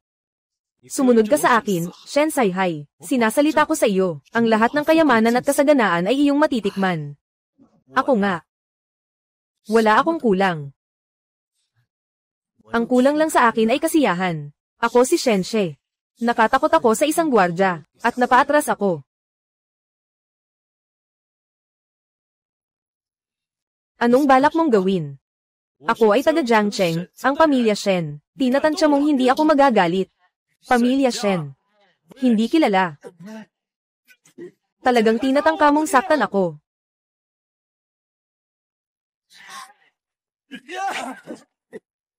Ano ba ang totoo at hindi? Anak, ang tapang mo. Bata, napaka-bold mo.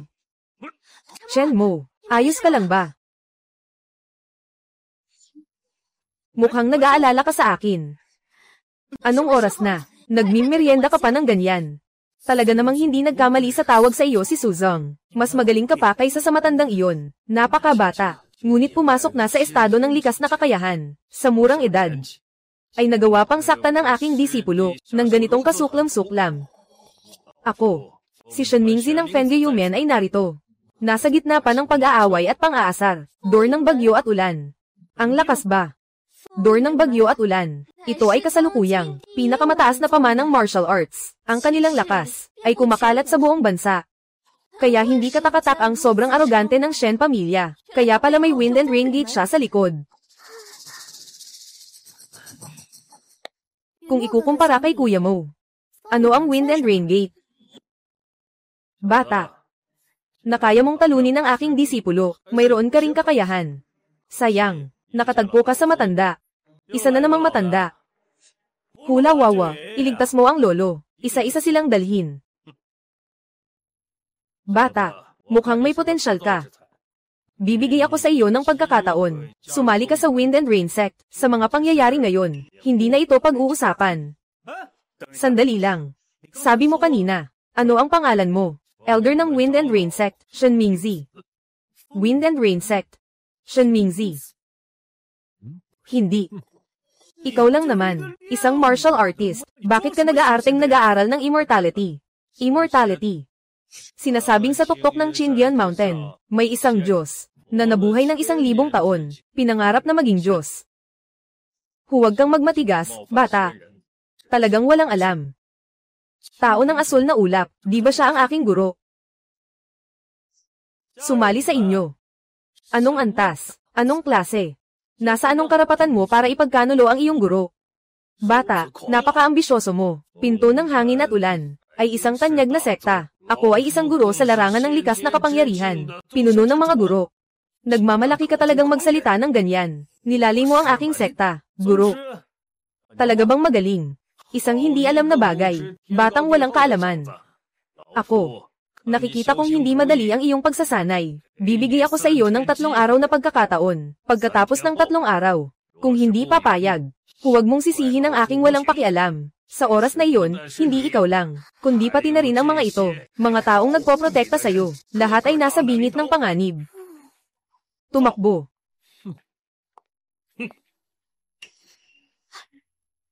Chen Mo. Hindi ka nasaktan, di ba? Chen Mo. Nakatakot ka. Akala ko ikaw ay. Siyempre naman, ang ating kuya mo ay talagang magaling. Kahit na siya ay, ano kung malakas ka. Pero sa huli, tao ka lang. At saka, ang Wind and Rain Gate ay may kapangyarihan sa buong bansa. Napakalakas ng kapangyarihan. Chen Mo. Ako, huwag kang mag-alala. Nandito ako. Walang makakagawa. Nasaktan kayo kahit kaunti. Huwag mo na akong alalahanin. Chen Mo. Ngayon, ang pamilya namin, Su, ay magulo na. At hindi na namin kayang magpatuloy. Nadadagdagan ka lang ng problema. Hindi pwede. Hindi pwedeng umalis si Chen Mo. Kung walang proteksyon ni Chen Mo, magpapasan para sa ate. Si Sushi, siguradong hindi kakayanin. Ching Wan. Hindi tayo pwedeng maging ganito kasarili. Ngayon, ang pamilya Su ay nakaranas ng ganitong labanan sa negosyo. Malubhang naapektuhan. Ngayon, ang lolo ay nahimatay sa kama. Kaunti na lang ang natitirang oras. Pati na ang mga shareholder. Lahat sila ay nagtutungo sa pamilya Shen.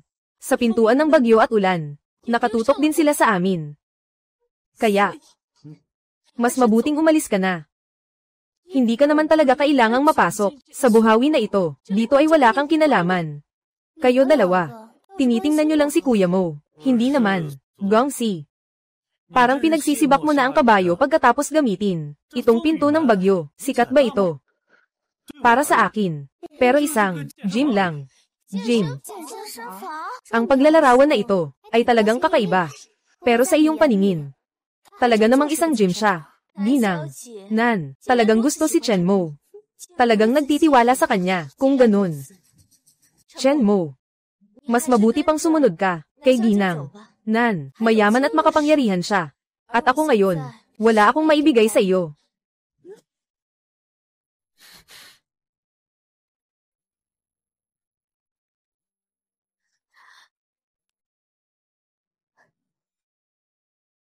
Ano?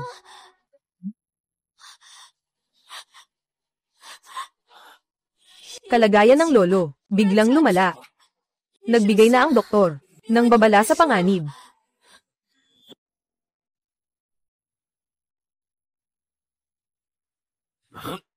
Elder, bakit kanina, wala nang iba kundi ang batang iyon?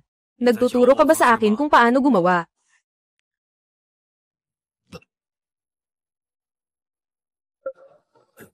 Kailan nagkaroon ng ganitong kabataang henyo sa Jiangcheng? Sakto sa oras ng paglitaw ng mga Diyos na nagpakita sa pamilya Su. Kailangan itong linawin. Mayroon bang nag-uundyok sa kanya sa likod? 3 araw mula ngayon, dapat kong kunin ang kanyang buhay. Hindi pwede. Ang aking anak ay naalis. Ang paghihiganting ito, hindi maaaring maghintay. 4 na Ginoo, nangako ka sa akin.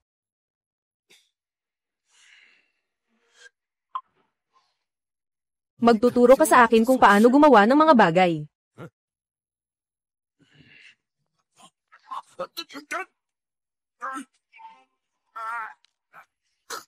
Apat na ginoo, ikaw.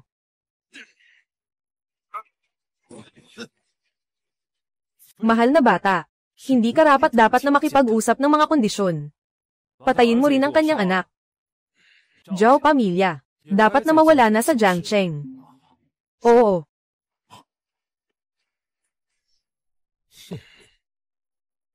Alam ang tungkol sa pamilya Shen. Bakit kailangan ng pamilya Su? Hindi alam. Dahil sa pamilya Su, ay may kapalaran sa mga Diyos. Ang nakakatanggap ng kapalaran sa mga Diyos, ay may pag-asa sa mahabang buhay. Ano? Swerteng pambihira. Ang swerteng pambihira na ito, hindi ito basta-basta na kayong so na maliit, na makakakita. Maging masunurin ka at maging aso. Sa tamang panahon, magkakaroon ka ng magandang buhay.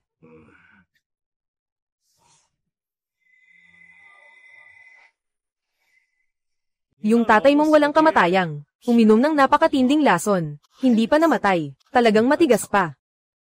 Ngayon, ipadala mo na siya sa kanyang daan, para hindi ako maabala.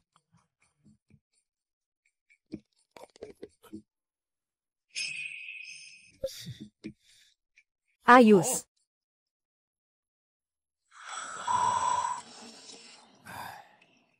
Ginoo, Lolo Su, organ, kakulangan ng buong buo. Biglang bumaba ang vitals. Ginawa na namin ang lahat. Maghanda na ang pamilya.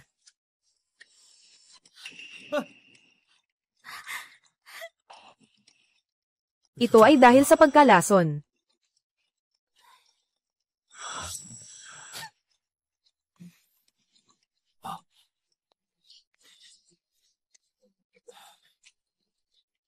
Qingya.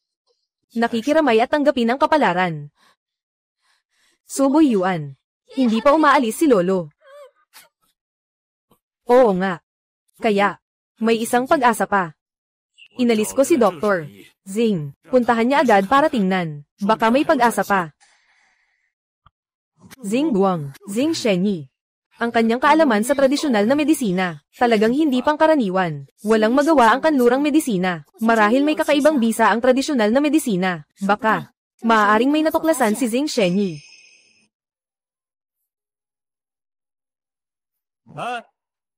Huwag lumapit. Chen Mo. Anong karapatan mong pigilan ako? Ngayon ay pinagdududahan ko ang matanda, siyang naiiniksyon. Sa pagitan ninyong dalawa, kayo ang may pinakamalaking duda. Paano niya nalaman? Nakahalina. Tingnan nyo, mga propesor. Sinasiraan niya ako. Pinapakalat ang lason sa sariling ama. Sa buong mundo, may ganitong logika ba? Matagal ko nang nakita. May problema itong maliit na gwardya. Qingya, sinasadya niyang lapitan ka, para makuha ang Su. Ngayon, malinaw na, gusto niyang pahabain ang oras, para patayin ang matanda, bata pa. Gumawa kami ng masusing pagsusuri ng lason. Walang nakitang palatandaan ng lason. Maliit na bata, nagsasabi ng walang basehan. Ako na nagmamay-ari ng medikal na practice ng ilang dekada. Hindi mo mahahalata na may lason sa katawan ni Ginoo Su. Sabi mo nga, anong uri ng lason ang nasa kanya? Anong mga palatandaan? Chen Mo. Paano mo nalaman? Kaya mo bang makasiguro? Siyang Shisan. Pinaghalong mga kakaibang bulaklak mula sa kanlurang silangan, at ang mga sekretong mula sa mga insekto sa Miyojiang. Walang kulay, walang amoy, pumasok sa utak ng buto, dahan-dahan, na unti-unting. 6, 01, 20, 55,733 mas mahigit 01, 20, 56,333. Nang aagnas ng mga laman, sa panlabas, ay pagkasira ng mga organo. Zing Shenyi. Kung hindi ako nagkakamali, nasa loob ng kahon ng gamot, yung pinakamababa, yung kahoy na purpura. Dapat yun ang panggamot, di ba? Mukhang ang guro. Noong panahon na iyon ay pinilit akong aralin ang Wanduhupo. Talagang hindi nasayang.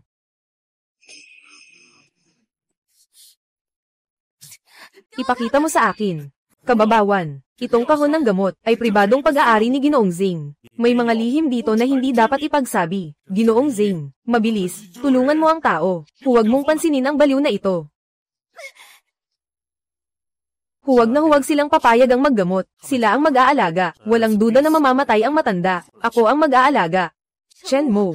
Ito ay pagpapagaling. Hindi ito laban. Huwag mag-alala. Pareho lang. Chen Mo.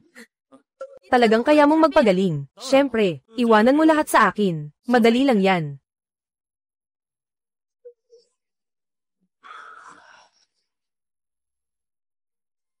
Naniniwala ako sa'yo.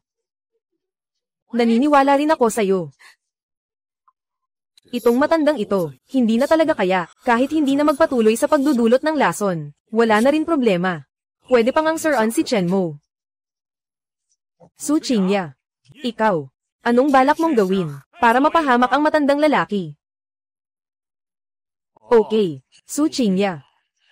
Mas pinili mong maniwala sa isang, hindi kilalang gwardya, kaysa sa akin, na iyong tiyuhin. Hindi ka naniniwala sa mga eksperto dito. Ano ito? Gusto mo bang patayin ang salarin? Namatay ang matanda. Hindi niya ako lolokohin. Sige. Dahil, ikaw ay matigas ang ulo.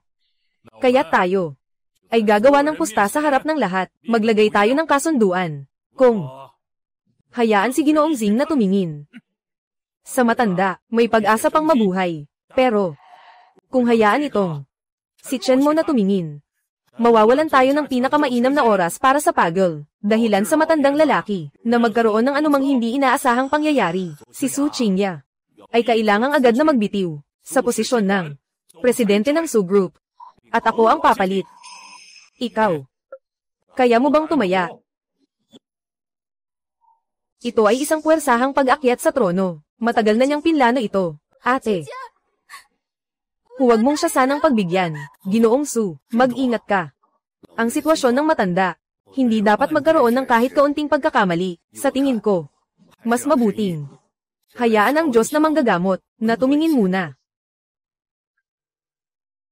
Ngayon ang mga shareholder ay pawang nasa panig ni Suboy Yuan. Kung sakaling pumanaw ang lolo, kahit na ako ang pansamantalang presidente, parang isang nag-iisang bangka lang. Sa mababa, ito'y mangyayari rin. Mas mabuti pang subukan ko na lang si Chen Mo. Sige. Pipiliin ko. Kung si Chen Mo, hindi mailigtas si lolo. Sweldo ko, ang posisyon ng Pangulo ng Su. Ate.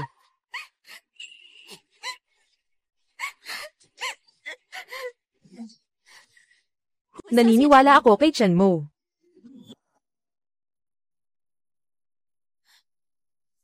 Mahal, ang pastang ito ay hindi maliit para sa akin. Ayaw na niya sa posisyon ng presidente. Pero itong lason na ito, ang toxic nito, parang nagkukunwaring may kapangyarihan. Gusto kong makita kung ano talaga ang kaya niyang gawin. Medyo interesting. May halong isang bagay sa loob, ang matinding lamig na halimaw na lason. Para sa mga ordinaryong tao, nakamamatay. Para sa akin na may katawan na parang tinanggap ang immortal na espiritu, ay isang maliit na pampaganya.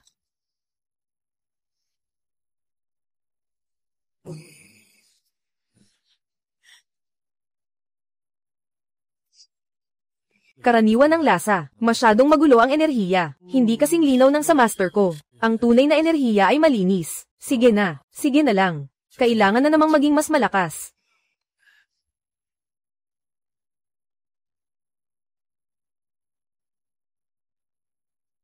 Tingnan niyo lahat. Anong ginagawa niya? Qingya. Ito ang taong pinagkakatiwalaan mo, lolo. Halos na siyang mapatay sa kakahintay sa kanya. Siya. Ano ba talaga ang ginagawa niya? Hindi ba nasasayang ang oras ng pinakamainam na gamutan ng pasyente? Ginoong Su, ito ba napakamapanganib nito? Gusto mo bang tumingin pa? Sadyang gusto nilang mamatay ang matanda. Chen Mo, kaya mo bang gawin ito? Nawala na ang lason. Matanda, parang sira-sirang sako. Sige na. Ihatid ko ang Buddha sa kanluran.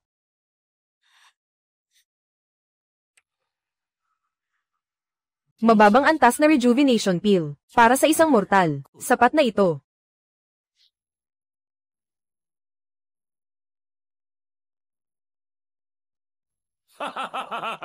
Nakita ba ng lahat? Ano ang pinakain niya sa matanda? Hindi ko alam kung saan nakuha. Mga bola ng putik. Eleganteng. Hintayin mo lang. Napatayin niya ang matanda ng buhay. Kababawan. Talagang kababawan. Ngayon, parang si Huatwo muling nabuhay. Mahirap pa rin siyang mailigtas. Parang mas malakas yata ang epekto. Hindi naman siguro basta-basta binibigyan itong matandang ito. Para maging Super Saiyan siguro. Wala na, bahala na. Basta makalakad ng masaya.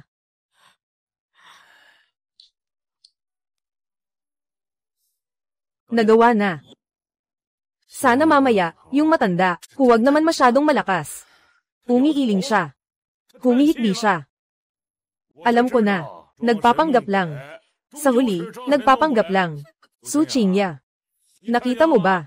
Yung guard na pinaniniwalaan mo, hindi niya kayang iligtas si Lolo. Mapapahamak ka pa nga niya. Ayon sa kasunduan sa sugal, ngayon, lumayas ka na sa grupo ni Su. Ang posisyon ng Pangulo ay akin na. Ginoong Su, nalilito ka.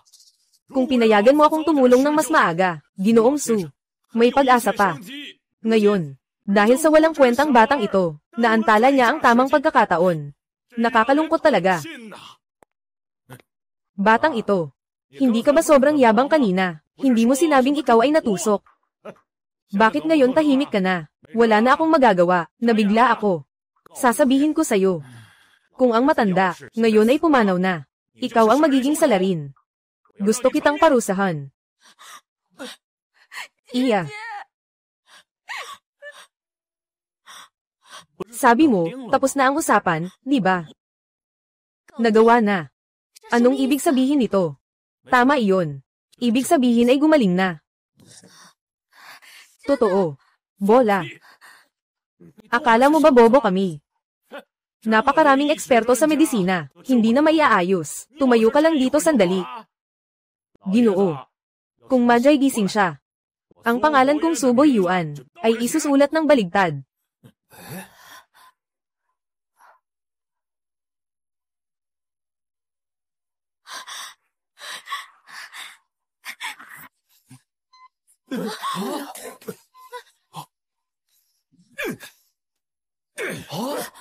Sino? Aling cute. Sampay niyo akong mamatay. Gusto pa nilang isama ang apo kong babae sa dagat. Tatay. Lolo. Lolo. Totoo nang gumaling. Tapos na. Lahat ay ayos na. Hindi kailanman naging ganito kaganda. Kaibigan. Salamat sa iyo. Ikaw ay Qin Dian. Ginoo, huwag. Hindi lang ako, nandito lang ako para sa isang kasunduan. Kung ganyan ang regalo, baka maikli ang buhay ko. Ito ang disipulo ni Qin Dian Genren. Parang muling isinilang. Sublime. Kami ang Su pamilya, may utang akong malaking pabor. Mabait na anak, saan ka pupunta? Narinig ko kanina, malinaw na malinaw. Profesor Zhang. Pakiusap. Pakisuri ito, yung gamot sa kahon na ito. Lihim na kahon na gawa sa rosewood. Totoong nakakalason. Ginoo Lausu, lumabas na ang resulta ng pagsusuri. Itong pulbos, kagaya ng inilarawan ng Ginoo, na sangkap ng Sayumsan, mataas na pagkakatugma.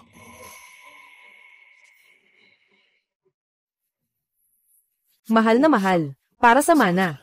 Pumatay ka ng ama. Tawagin ang tao. Tawagan ang pulis. Suboy Yuan, Zing Guang, inakusahan kayo ng pagpatay. Sumama kayo sa amin.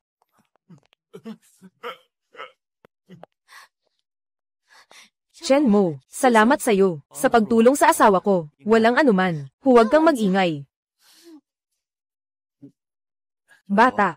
Malaking utang na loob, hindi ko masabi. Sa hinaharap, ang pamilya Su, ay iyong tahanan, Qingya. At Qingwan. Pumili ka. Na magpakasal.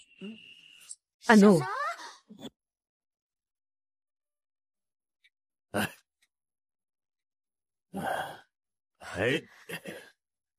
Kaibigan Shenmo. Mayroon akong 2 apo na babae. Bagamat sila'y medyo pasaway. Ngunit, ang kanilang anyo ay talagang maganda. Niligtas mo kami, ang pamilya namin, so, itong utang na ito ay maibibigay lang sa pag-asa mong ipagkatiwala ang apo mong babae. Ako ay makakaramdam ng kapanatagan. Lolo, huwag kang magpapasok ng hindi angkop na relasyon. Bata pa si Qingwan. Ako. Kaya ang ibig mong sabihin, ikaw ay mag-aasawa. Ako. Hindi na ako bata. Tama, hindi na bata.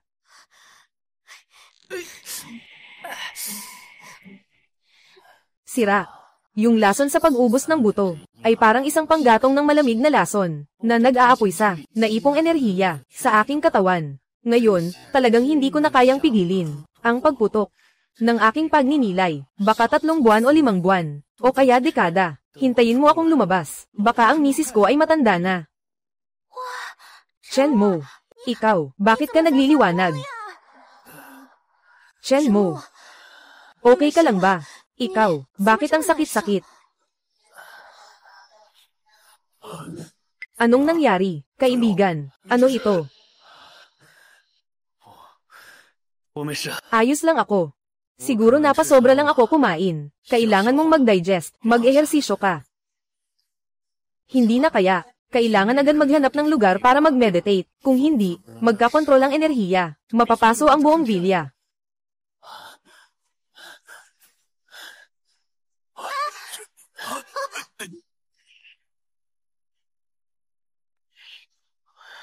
Sangkay ng mga Diyos. Tunay ng isang Diyos ang bumaba. Nasa bahay ng Su. Napaka-pure, malakas na alon ng enerhiya. Hindi na pwedeng maghintay ng 3 araw. Elder, ang ibig mong sabihin, agad na ipatawag ang mga tao. Samantalahin ang Su, hindi nakuha ang pagkakataong maging Diyos. Una nating kukunin ang pagkakataong maging Diyos. Su pamilya. Walang may iwan. Shenmo. Ano bang nangyayari sa'yo? Nahihirapan ka ba? Shenmo, huwag mo akong takutin. Ano bang nangyayari sa'yo?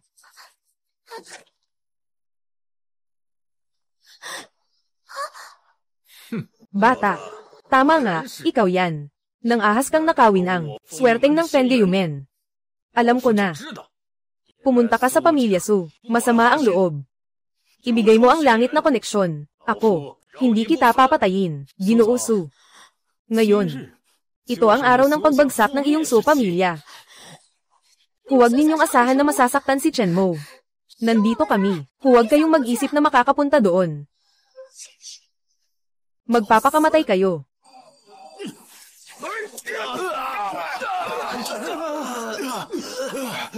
Ikaw, ano bang antas mo? Ito ay tiyak na. Ito ang kapalaran ng Diyos. Sira na. Ngayon, hindi na talaga ito mapipigilan. Lahat ng ito ay dahil sa pinilit mo ako. Swerteng pang-espiritu. Nakatalaga ito sa pamilya Shenko. Walang sino man ang makakakuha nito. Portal. Paano magkakaroon ng ganitong bagay sa lugar na ito? Ito. Sa kasalukuyan sa mundo, mga nag-aaral ng sining ng pag-akyat. Ako at ang aking guro. 2 lamang kami, tama ba? Malinis at eleganteng, malinis at banayad.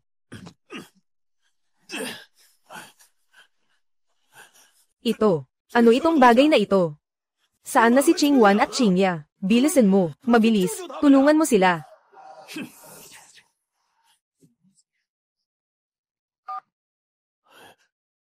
Su Zhengkun, matagal na tayong hindi nagkita, yung 2 mahal mong apo, ngayon, nasa kamay ko.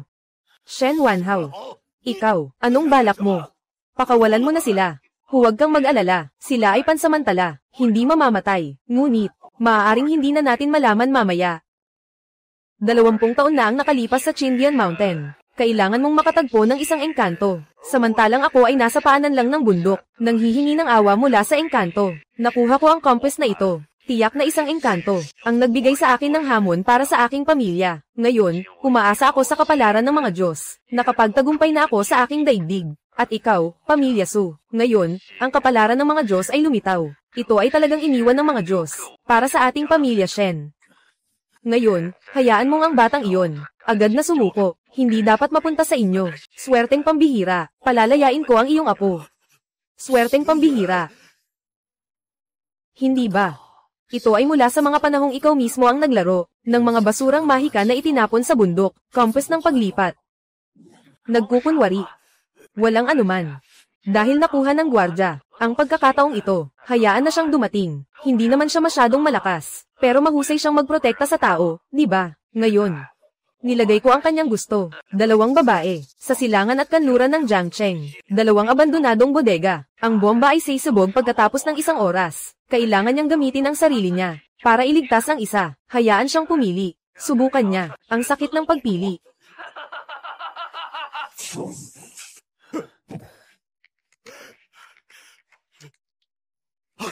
Kaibigan. Mabilis. Mag-isip ka agad. Tulungan mo ang 2 apo ko. Ikaw. Pakiusap. Tulungan mo ako. Yung kanilang hinahanap na santong kapalaran. Hindi ba't ako yon na bumaba mula sa bundok? Kaya ko lang makapagligtas ng isa. Ang kapal ng mukha. Lahat ng ito gusto ko. Pero ngayon, ganito pa rin ang estado ko. Nasa yugto pa ako ng paglinang ng enerhiya. Hindi pa marunong magmanipula ng espada. Sining ng paglikha ng kopya. Natatakot ako. Kailangan kong pilitin ang aking sarili.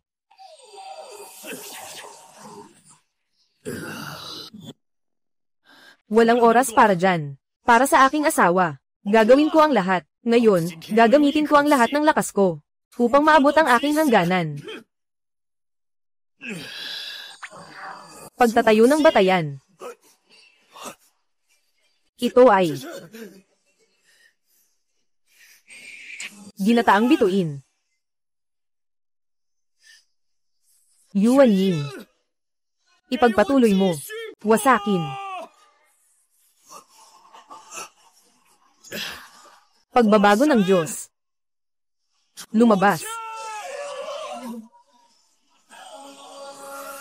Pagsasama. Pagsubok. Ang kidlat na pagsubok ay nasa akin. Sa ilalim ng katawan ng Diyos, maibibigay lamang sa akin ang purong lakas ng Espiritu.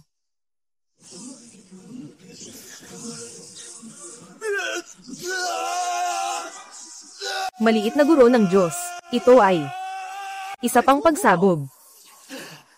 Ako, talagang pinalad na masaksihan ang pagsabog ng Diyos. Matapos maabsorb ang alon ng kidlat, diretso akong makakapaglakad na mas malakas pa kaysa sa guro, panahon ng Maharlika. Mabilis. Mas bilis pa. Malinis at elegante, malambing. Hintayin mo ako. Gandang si Miss Su. Huwag kang matakot.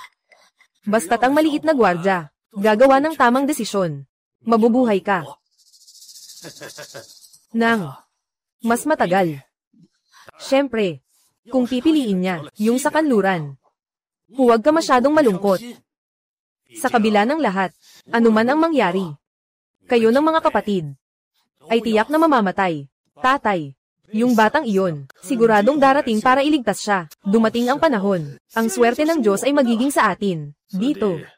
Sa loob ng 10 milya, napaka-espesyal ng espiritu, ipinapakita ng langit at lupa, nakatago at hindi lumalabas. Baka hindi maganda. Malakas ba? Ipinapakita na ang swerte ay nasa kanya. Naghihintay lang na ipasa niya ang kanyang buhay. Abisuhan ng bodega sa kanluran. Bantayan ng mabuti. Huwag hayaan na makatakbo ang batang iyon. Makatakas. Shen Mo. Kailangan mong iligtas si Qingwan. Napakabata pa niya. Pumunta ka at iligtas si Qingwan. Huwag kang lumapit dito. Nagtayo ang pamilya Shen ng bitag. Ang gusto nila ay ang buhay mo.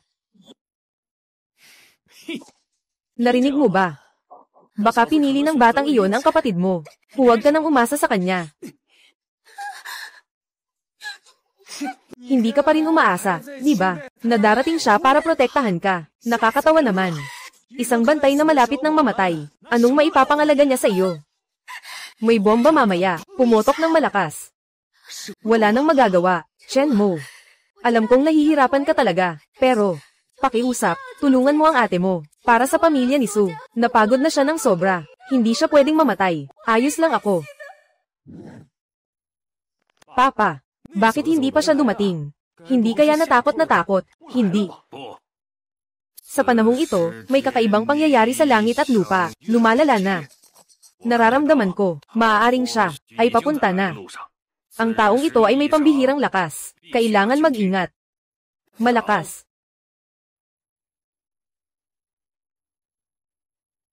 May compass na ibinigay ng isang Diyos. Anong kinakatakutan mo? Kahit gaano siya kalakas, hindi pa rin siya hihigit sa mga yaman na ibinigay ng Diyos. Ginoong Su. Kung hindi siya darating, kayo dalawa ay bang. Nawasak na sa pira-piraso. Mukhang hindi kanya talaga itinuturing na mahalaga. Sayang. Ginoong Su, hindi mo ba isasaalang-alang maging babae ko ka? Marahil, maaari kitang panatilihin buhay. Sa oras na iyon, ang pamilya Shen namin ay makakakuha ng swerte mula sa Diyos. Iyon ang magiging Diyos na tagapaghatid. Sasamahan mo ang Diyos na tagapaghatid. Hindi ka mawawalan. Talagang matigas ang ulo. Shen Mo, huwag kang lumapit. Huwag kang lumapit. Ito ay isang patay na dulo. Huling 10 minuto. Yung batang iyon, o kaya naman ay hindi na darating. Pumili ka ng kapatid mo. Napakaawaing magandang babae. Basta okay ang kapatid. Shen Mo, salamat sa pagligtas sa kapatid. Gusto kita. At salamat din sa pagligtas sa amin, ng maraming beses. Sayang, wala nang pagkakataon. Gusto ko sanang sabihin sa'yo, salamat. Tatay. Bakit hindi pa dumarating ang batang iyon? Talaga bang kayang gawin iyon? Sa dalawang magagandang babae, na napatay sa pagsabog. Huwag magmadali, huwag magmadali. Paano kita tinuruan? Magtiis ka. Para makamit ang malaking bagay.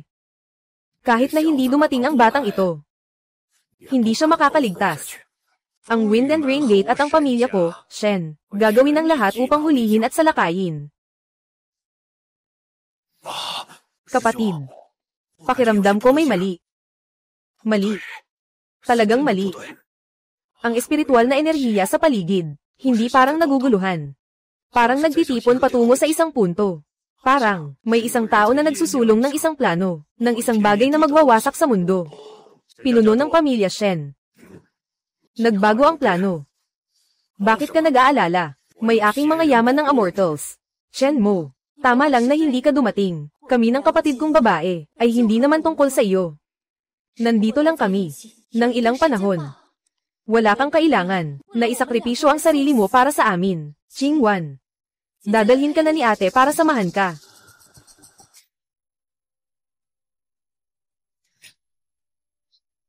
Panahon ng Maharlika. Naging.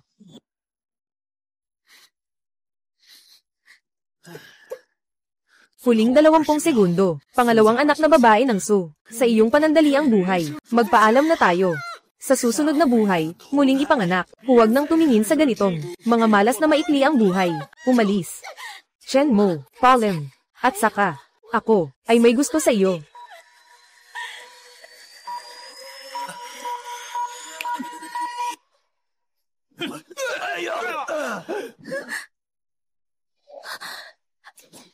Shen Mo. Mukhang pinili niyang mabuhay. Tara na.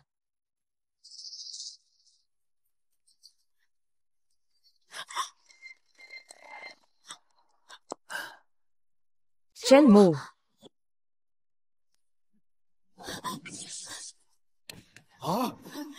Shen Mo. Pinili ni Shen Mo na iligtas ako. Mukhang si Qingwan ay maaaring. Nandito siya talaga. Siya. Bakit siya biglang lumitaw? Paano ito posible? Ito ay hindi martial arts. Ito ay isang celestial na sining. Talagang nasa iyo ang kapalaran ng mga Diyos. Agad mong ibigay ang kapalaran ng mga Diyos. Kung hindi, maghihintay ka na lang mamatay. Ipapadala ka namin sa lugar ng malalim na bulkan sa dagat. Alam mo ba na ang pamilya kong Shen, bakit nananatili ng ganito katagal? Dahil may mga Diyos na nagbibigay ng yaman. Sa pakikipaglaban sa mga Diyos, hindi ka makakaiwas sa kamatayan. Shen Wanhui. Inilalagay mo lahat ng plano para makuha ang immortal na pagkakataon. Ngayon, narito na ito. Ako lang ang tanging disipulo ni Qin Yan Zhenren. Shenmue. Nakakatawa. Maliit na gwardya. Talagang naglakas loob kang magpanggap na disipulo ng isang santo. Matagal na naming naimbestigahan. Ang tunay mong pagkatao. Wala kang anumang kakayahan. Isa kang maliit na bantay sa probinsya.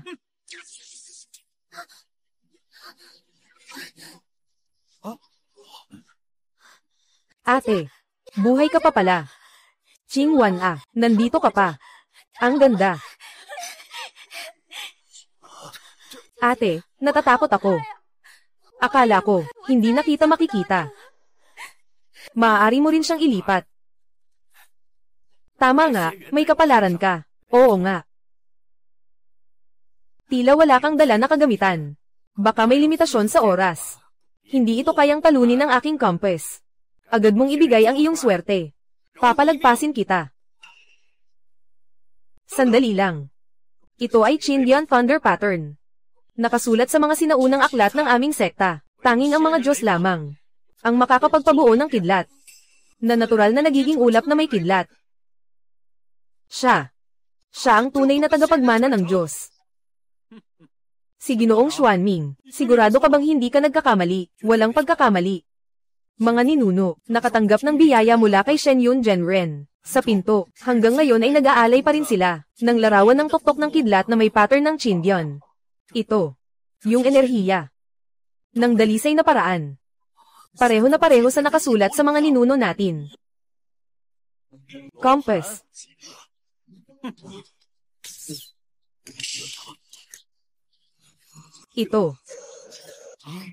Ito ay isang mahiwagang kasanayan. Itong compass na ito, pero ito ay isang bagay na. Nung bata pa ako, hindi ko na gustong gamitin pa. Dahil nakilala nyo na ang Qindian Leiwen. Kung gayon, kayo ay tiyak na makakatanggap ng parusa mula sa langit. Mualang-galang na po, makapangyarihang nilalang. Mualang-galang na po. Hindi namin alam ang iyong pagkatao noon. Kailangan ng angkan ng Shen na mamatay ng napakarami. Pakiusap, magpakita ng awa, makapangyarihang tao, maliit na tao. Ang maliit na tao ay walang kakayahang makilala ang mga dakilang tao. Nang ahas pang mangarap ng mga biyayang mula sa mga Diyos. Kinuha ang mga mahal sa buhay ng mga Diyos. Ang maliit na tao ay dapat mamatay ng napakarami. Pakiusap, pahalagahan ng makapangyarihang tao ang aking kamangmangan. Patawarin mo ako, bigyan mo ng 100 ng buhay ang pamilya Shen. Handa ang pamilya Shen na maging alipin magpakailanman, upang mag-alay sa mga Diyos. Ngayon alam ko na ang aking pagkakamali, ngunit huli na. Nilapastangan ng pangalan ng aking guro. Inagaw ang aking minamahal. Upang pilitin akong sumuko. Ito ay isang malaking kasalanan laban sa mga Diyos. Hindi tinatanggap ng langit at lupa. Kayong mga tao lamang. Nagpapakasawa sa mapanlinlang na pagnanasa. Nilalabag ang kapangyarihan ng mga Diyos. Dapat kayong parusahan ng langit. Diyos, patawarin niyo kami. 9 na ulit na kidlat mula sa langit. Kidlat ng langit, sariling kasalanan ah. Santo, huwag. Shen Wanhao. Nagalit ang santo, karapat dapat kang mamatay ng libo-libong beses. Sina ang dapat sisihin, ang pamilya Shen. Nagsasalita pa sila ng walang kaalaman, mga kayamanan mula sa Diyos. Ngayon, ang Diyos ay nakatayo sa iyong harapan. Hindi niyo siya kilala, napaka nakakainis.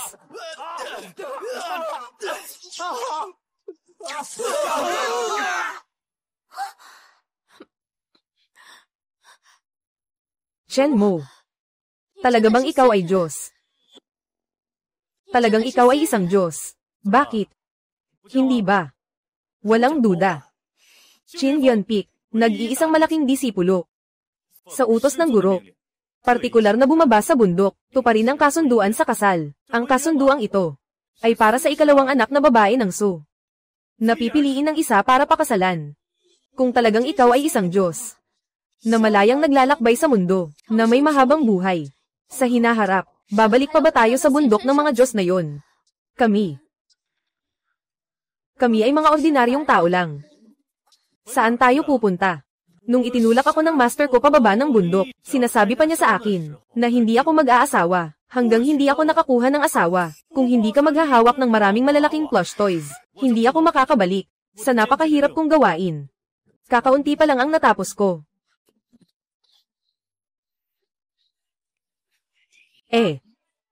Chen Mo. Sabihin mo nga. Gusto mong pakasalan si ate. O kaya. Ate.